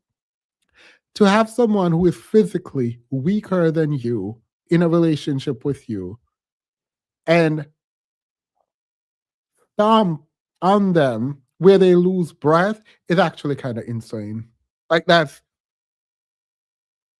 like at that point you don't even care for their life. The providers and protectors, the providers and the protectors. Amount of psychological abuse, the amount of physical abuse, emotional abuse, financial abuse. Absolutely. He has got you in such a cycle that you rely on him for everything. Absolutely. And even if he's the one that is causing you pain, he also does a thing where he comes back and, you know, Exactly. it was a horrible, horrible, It seemed like horrible. he's making things Exactly. better. And really, what made you leave? What? Because at this point, the amount of abuse you've endured over the year, Oh my mind gosh. you, the first abuse being you weren't even supposed to be there. He took care of your country. He took You don't it speak away. the same language where you're at. How did you leave and Isolation what me made you, from right? everybody. So why was it that you were like, this is it, I have to leave? And how did you leave? Now we at the doctor, right? The results come back. I'm pregnant. Mm. And I'm in disbelief, like, how is that even possible? I take my birth control. And the doctor's like, well, sometimes it happens, you know, it's not 100%. Have you been, you know, being careful or whatever? I'm like, well, no, because I have birth control. It's supposed to control. but it's supposed to control. You have to be one job. You had one job and it failed me. On our way back, he's just very quiet because I'm crying. Yeah. Because I'm like, my life has ended. Oh. My life has ended. Like, this is it for me. Now I'm stuck with this man that I was trying to get away from. Because can I even be a mother? Do I know how to be a mother? And can I be a single mother? Yeah. What would that look like? I have nothing. This man took everything. What would I do? Where would I start? It was such a scary thought for me, and a lot of things were going in my. Finding out you're pregnant and thinking, oh my God, I don't want to have a child right now. I'm going to be a single mother. Am I going to have to be with this man forever? Is it like, to me, and this is an American lens, obviously, that is wild. That's wild. Because that would not, like, that being the first thought, as opposed to, oh, I'm pregnant. I hate that I'm pregnant, but do I want to be a mother? Probably not. All right. Like, because if you're taking birth control, you didn't want to be a mother. I don't know. But I'm not promoting anything. Let me be very clear. I think abortion is a very personal decision. And I know for a lot of people, it brings a lot of pain, a lot of regrets, and all of that. And I was counseled to make sure whenever I bring up abortion, don't be as cavalier, because I'm very cavalier with it. Like, in my head, I'm like, okay, girl, absolutely not. But yeah. I also want to normalize the conversation around birth control, but it's not my place to normalize. Like, oh yeah, I'm just going to go have an abortion. I want that to be normal, but I don't know that that's fair. Like, through my mind, we got home. Now, mind you, not a lot of words were said by him. That whole ride home, nothing. We get back home. He throws the birth control thing, case at me and said, that's not birth control. If I didn't believe in birth control before then, right at that moment, I would have. If I didn't believe in birth control, the moment you threw my pills at me, if I were a woman, and you say, that's not birth control, I switched to your pill, I'm like, oh, okay, cool. Got it. Period. Look at you. Look at you getting creative. I'm pretty sure I don't know the laws in anywhere in Africa around this. So if it's legal, I'm like, look at you getting creative and stuff. It wouldn't happen. It would not happen. What do you mean? I've been taking it every day. That's my birth control. This man switched my birth control. That's insane. This motherfucker is insane. He switched my birth control and he wanted me to know Wow. that yes, I did that. Yes, you're not going nowhere because you're stuck with me. You're stuck. What? That's freaking crazy. So I just sat there and was like, this is where it'll end for me. Mind you, he's still beating on you. Oh yeah. He knows like I'm pregnant and all of that now. It never stopped him. And the day that I made the decision to say, I don't care what happens as long as I'm out of here, because I promise you this, I swear on everything that I am, if I stayed, I wouldn't be sitting across from you right now. I have no doubt in my mind about that. Like that is a fact that I know. That man was going to end me because I was pregnant. Now, mind you, now I'm even like showing, and because I guess I was always so stressed and my body also had been trying to reject the pregnancy. I was always very sick and had to be like in the hospital and stuff. I remember this day, he beat me really bad and he held my hand and he twisted it so hard that if I kept pushing or if I made one move, he would have just shattered it. I swear that to where you can almost hear your hand making such a sound, like that's not supposed to happen. So I just stood there still, but that wasn't even all. In the other hand, he had a knife. I'm pregnant. He had a knife. He gave me a choice: break this arm or stab me. Those were my only two choices: to break my arm or stab me. Now, I felt from the day that I have found out that I was pregnant, and I don't know what it was. I knew I wasn't ready to be a mom, but one thing's for sure, all I did from that day forth, I just made sure that whenever he would beat me, I protected my stomach. But we're listening to Wati's story. Many women I know have experienced reproductive abuse. It's about control, and the abuse after often continues during. Yeah, that's the point. Like, even while she's pregnant, you'll be like that.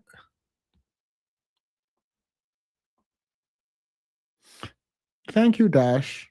I want to take a moment to just address anyone who is currently going through anything remotely similar to what Wati went through, whether it's financial abuse, physical abuse, emotional abuse. All abuse is abuse.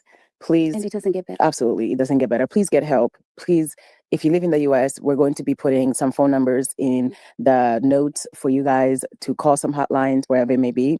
But also the biggest thing, take away from just when I'm listening to you talk, when you are in that situation and the person that is abusing you is also the person that is providing a life for you, it makes it even harder for you to leave.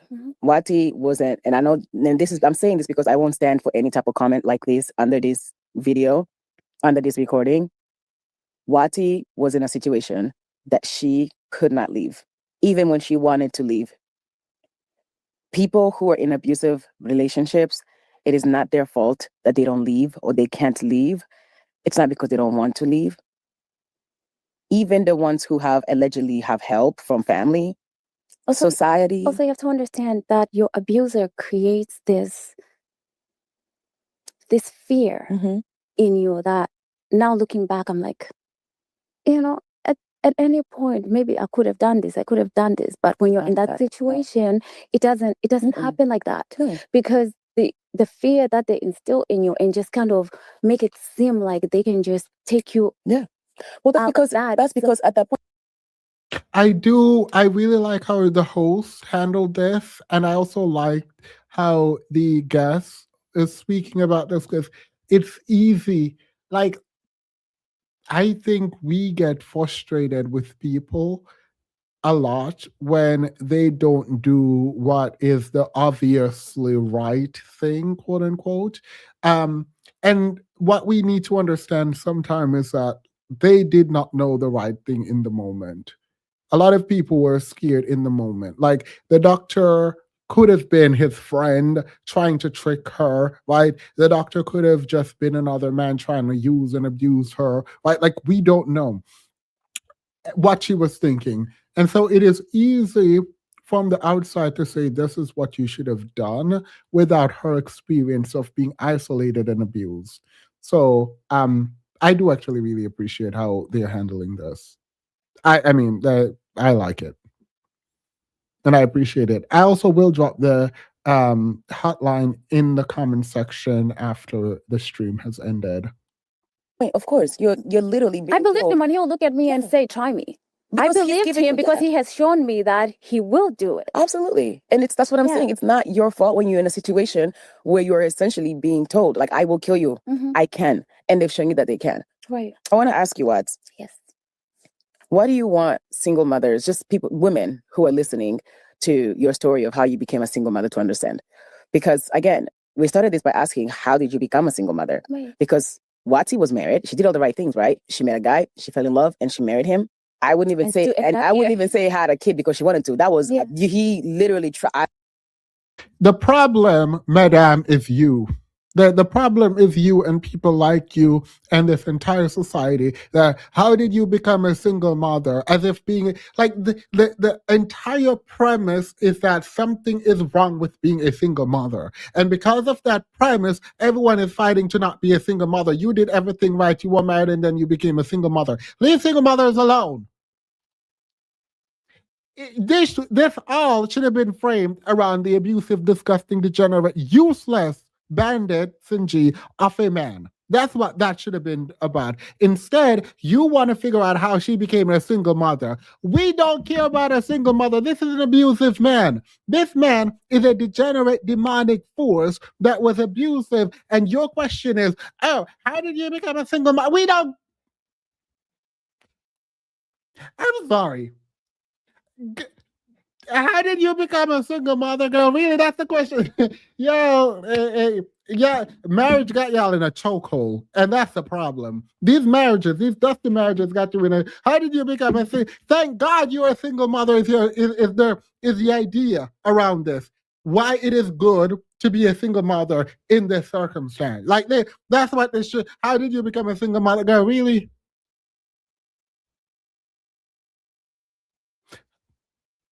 So this all was to explain to the public that she's not a bad woman because she's a single mother because she did everything right. Because she did everything right, she became a single mother because of the man, and we shouldn't blame her for being a single mother. I know it looks bad being a single mother, but this is her story about how she became a single mother. We don't care. What do you mean how she became a single mother? Let's talk about how she was abused by a dusty degenerate who probably still walking free abusing other women.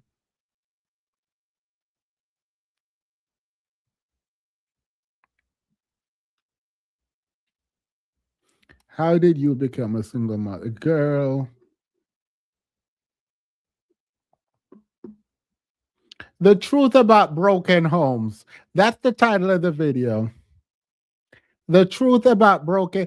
Ain't nobody care nothing about the truth about broken homes. You should have deleted the entirety of that first part and put a domestic violence survivor story. That's what you should have done. Talking about some broken home, single mother. Girl, who cares? And it didn't miss me that in the beginning of this, they said, looking at her, you could not tell she was a single mother from how she carried herself. That did not miss me. But I said, you know what? Let me not get on my high horse right now and drag for no reason as these two lovely ladies are going to engage in a more meaningful conversation. It did not escape me that you said that looking at her, you could not tell that she is a single mother by the way she carried herself. How do single mothers carry themselves?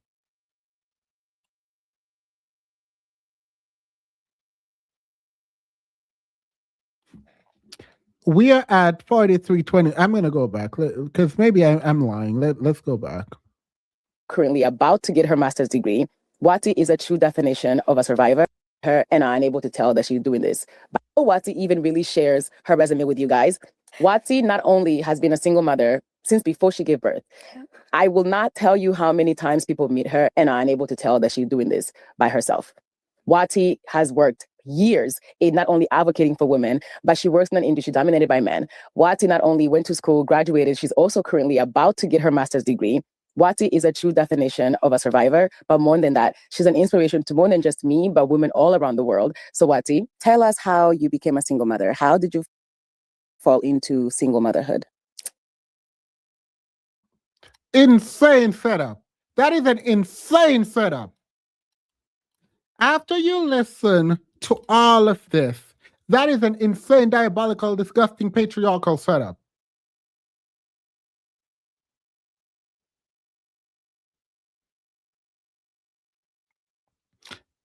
It's just trash. Honest to God, that's just trash to me. That's just, absolutely not.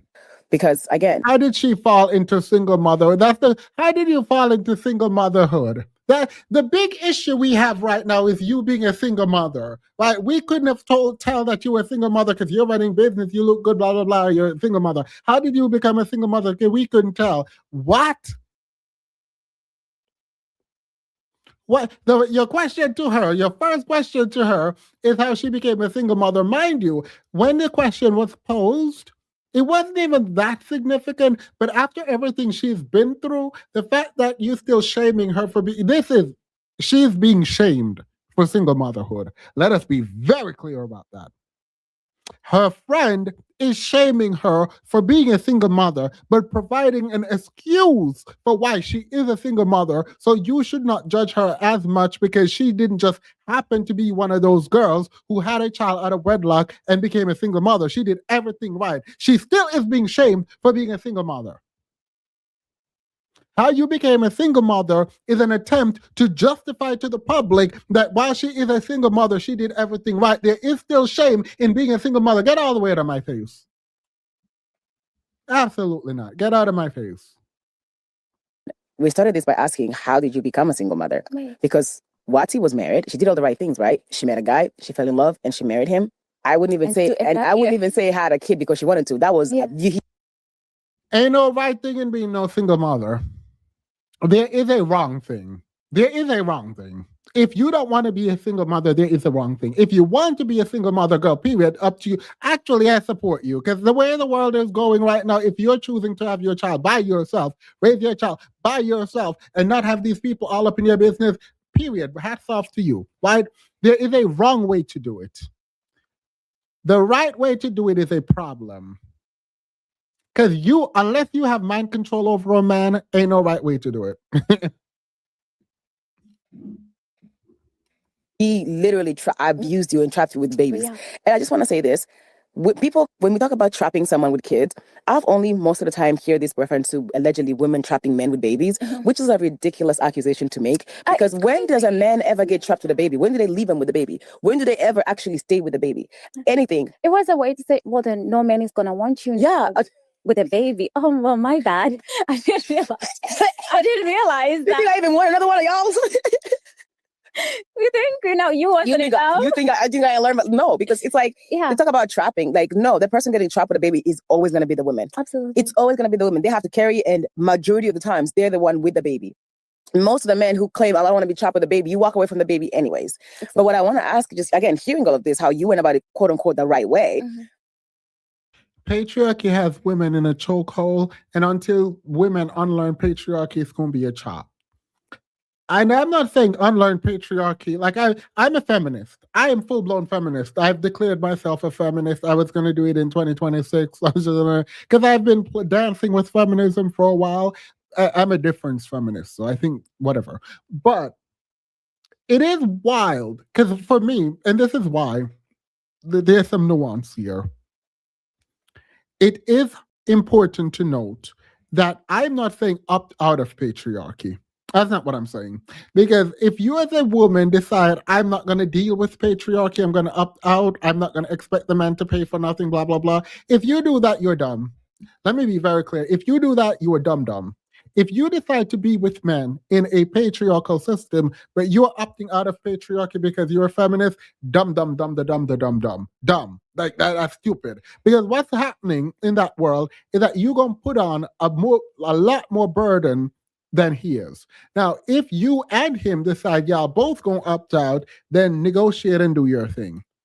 If that man, and most men in patriarchy are benefiting from being a part of patriarchy and you're opting out, please let it be that you start small and opt out in small ways that benefit you.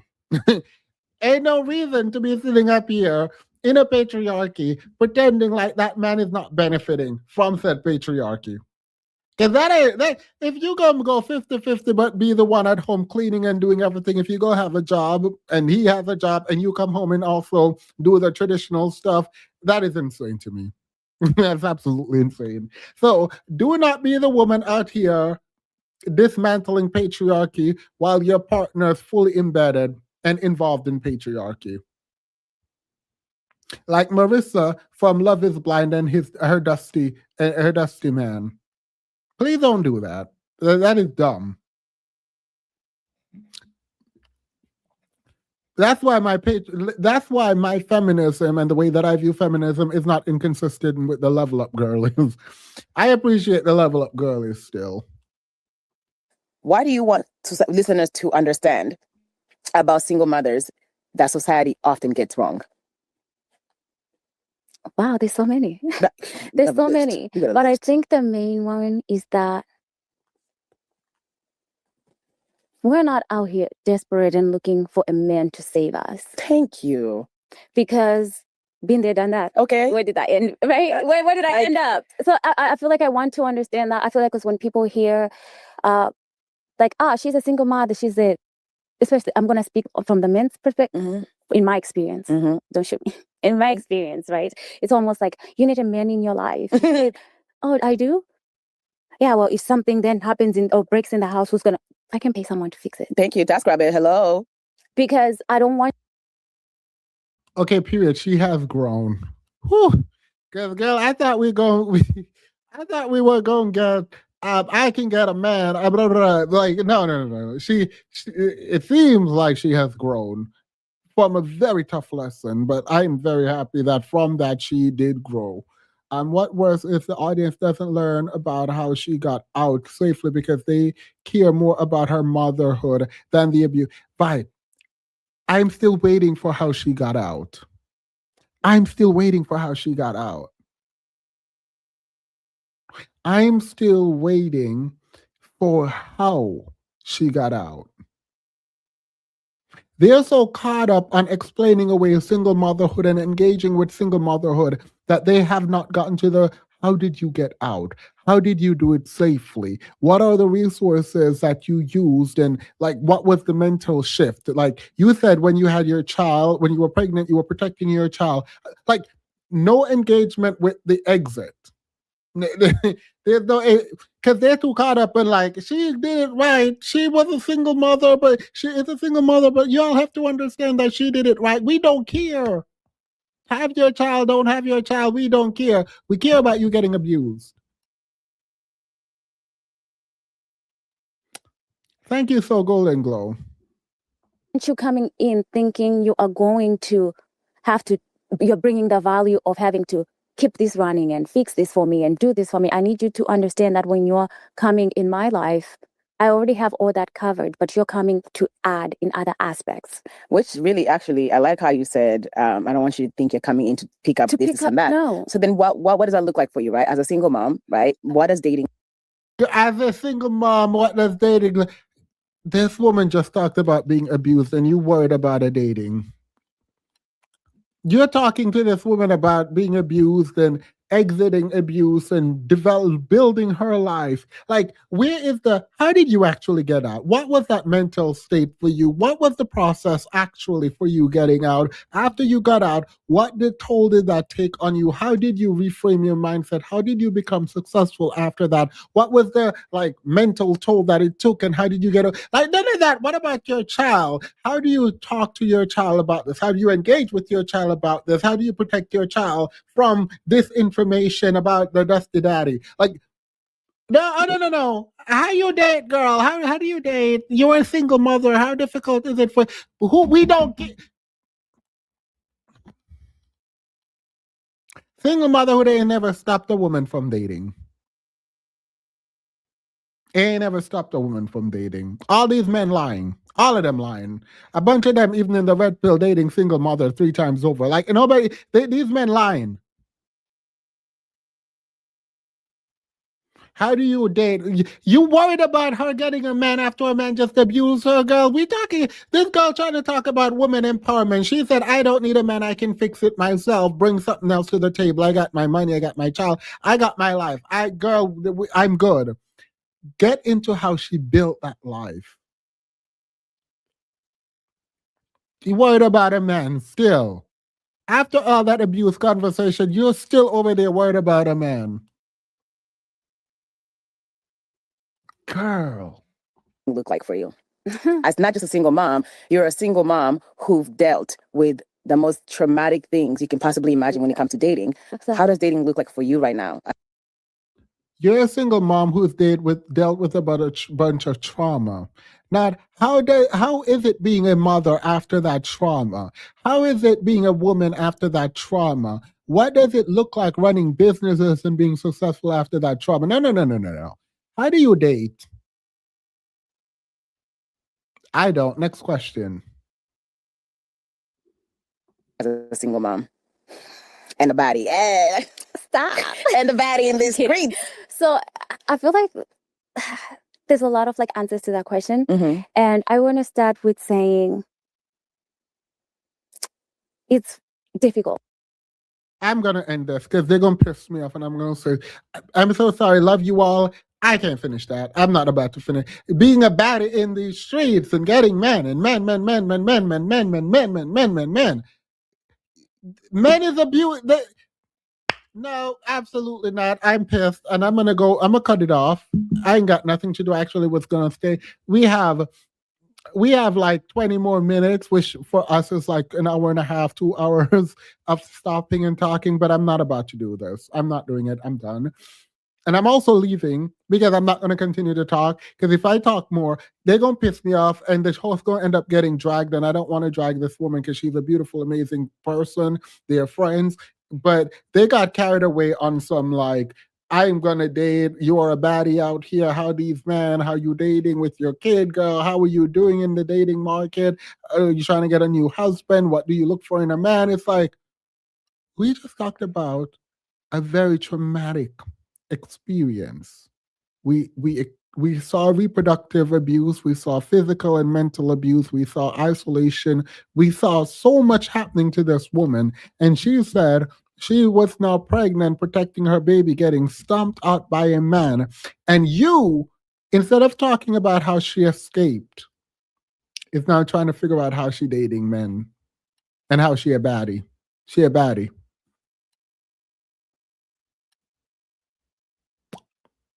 Patriarchy and the chokehold it has women in, misogyny and the chokehold it has women in, desperation and the chokehold it has women in needs to be studied, but beyond studied, it needs to be done away with. Because there ain't no way you're going to be this male-centered. Ain't no way that conversation led into that kind of male-centeredness. Ain't no way these two women, after talking about that, is going to talk about somehow you dating. Ain't nothing about this cute. There's zero things about this is cute. Anywho, thank you all so much for being here with me. This done pissed me off, and I wish I had seen the end before I came on here, because if I had seen it, I probably wouldn't have watched. I would have found something else, because they pissed me off, and I have a lot more to say, but I'm not about to say it, because nothing good about the host right now. And I know it's because I'm upset, so I'm going to step away.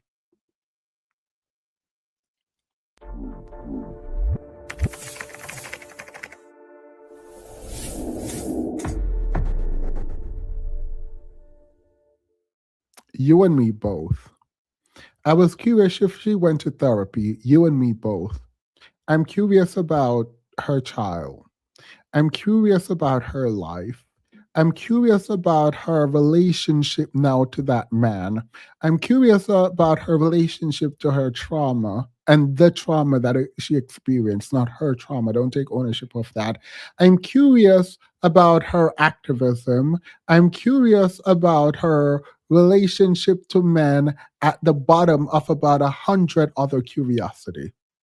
How she's dating is literally at the 100th spot in my list of curiosity. But apparently it's at the top of theirs.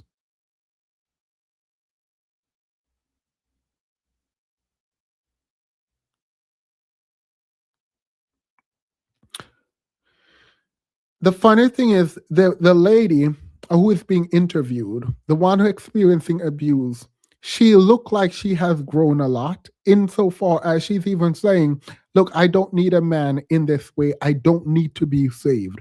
Once upon a time, I felt like I needed to be saved.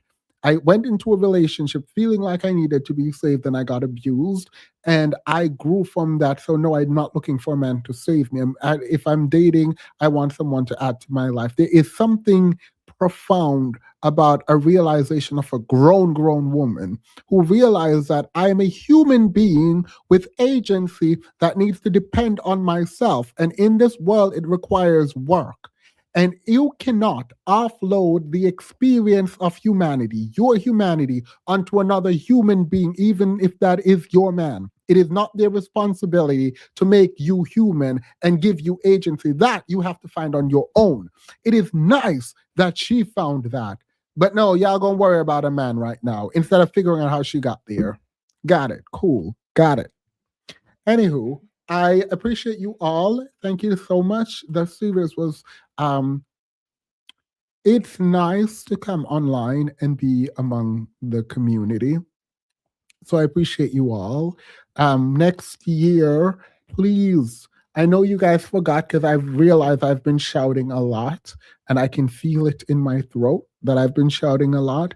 Please, next year, I really, really want you all to hold me accountable because I should not be shouting online. I shouldn't. My voice, my throat hurts. It's very uncomfortable after I'm done. I can't even talk for the rest of the night after I leave the live stream. So I need to not be shouting. Maybe I need better headphones too. But also thank you all for being here with me and sharing this entire Christmas timeline with me. I would promise to go live next week, all week, but I do know that I have a ton of work. So I will go live as much as I can whenever there is interesting stuff to talk about. There's one interesting thing that I wanted to bring to your attention. I'm gonna leave y'all with this. I'm gonna leave y'all with this because this came across my desk while I was live. This came across my desk while I was live, and I can't leave without telling y'all. We're not gonna go through it. I just need to show y'all.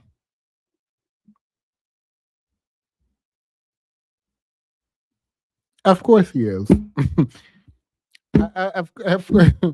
Tyler Perry hit with second lawsuit as new accuser claims sexual assault and hush money. Isn't the purpose of hush money? Sorry, what's the purpose of hush money? Just checking in with you guys about the news that I mentioned a couple days ago. I wanted to talk to you guys a little bit about sexual assault and harassment and why the people stay silent. For a long time, guys, I didn't want to say anything, and I wanted to tell you guys why I didn't want to say anything. But when it happened to me, I felt ashamed. I was scared because of the judgment and the questions that people were going to start asking, almost like they were going to blame me for just being there. Well, I felt all of that, guys, when a very big director, very seriously. I will start the calendar again next year. I'll do it myself though, because it's hard to, let me not say that. I'll do it myself. I'll start again next year. Powerful person that everybody knows invited me over to his house to talk about roles and upcoming. Hello, everyone. Things that he was writing.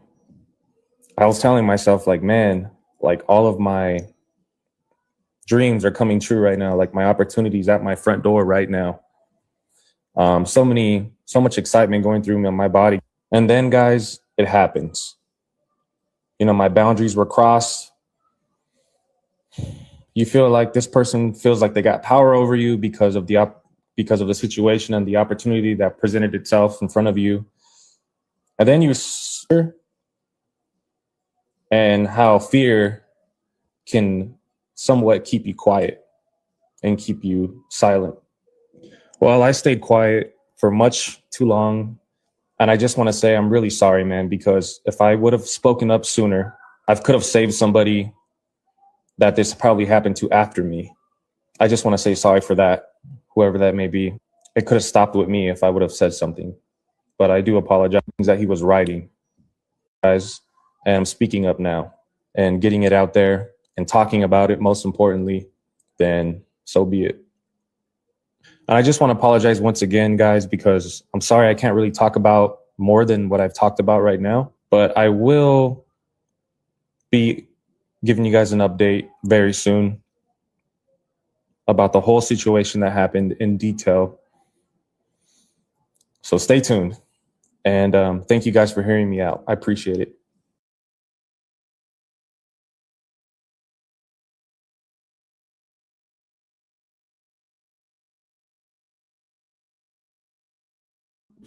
According to the suit, Perry allegedly touched Rodriguez inappropriately while they watched a movie and told the actor that he would be taken care of for the rest of his life if he cooperated with the filmmaker's sexual demands.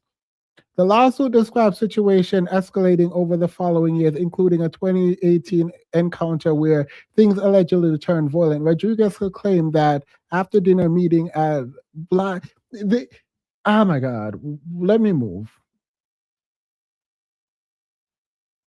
Reached into his underwear and grabbed his dress. The filming states that Perry was making actual noise during the assault and later handed. Wait, I'm so confused. So, you know what? I'll just take this to the Discord because I'm so confused as to like.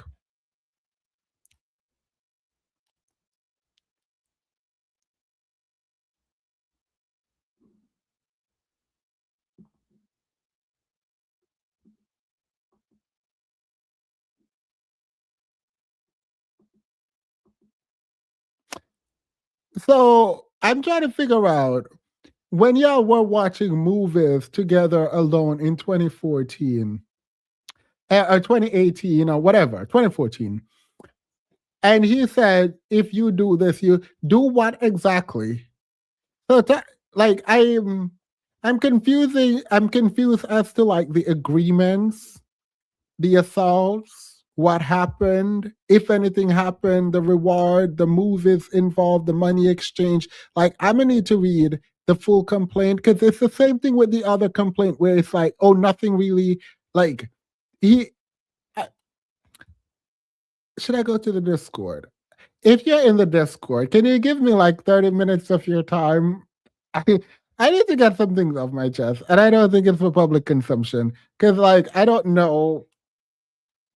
I'm just confused. Discord, let's jump on it. Let's jump on a like 10-minute call. Let's jump on a 10-minute call because I'm very confused about this. So if someone in there who've read the complaint can talk to me, please let me know. Let me know. If you try to be added to the Discord and you sent me the request, I added you. All right, let's go to the Discord real quick. Thank you all for being here. Remember to like, share, comment, and subscribe. Did you add my link? Let me look. What's your name on Discord? Let me take this off. Type your name on Discord and I'll make sure you're added before I leave. Type your name. Yeah, no. He is intimidated by his size. No. It's not that I don't believe these men. I don't know how much of the story there. You know how when Cassie told her story, she was very clear about like what happened. They keep saying they said no. And I'm not saying they said yes. But like the assault took place. You can sue for the assault. That's not what I'm saying. I just don't fully understand. Like, so you said no, but you still got placed in a movie? I don't know. It's not like Tyler Perry's like Tyler Perry sounds like a predator, but like one of the worst predators. You know what I mean? Like he's a predator, but like he's one of the worst predators.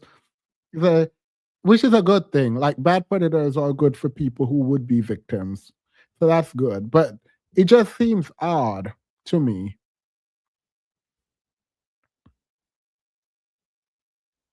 Timus, I done forgot my Discord.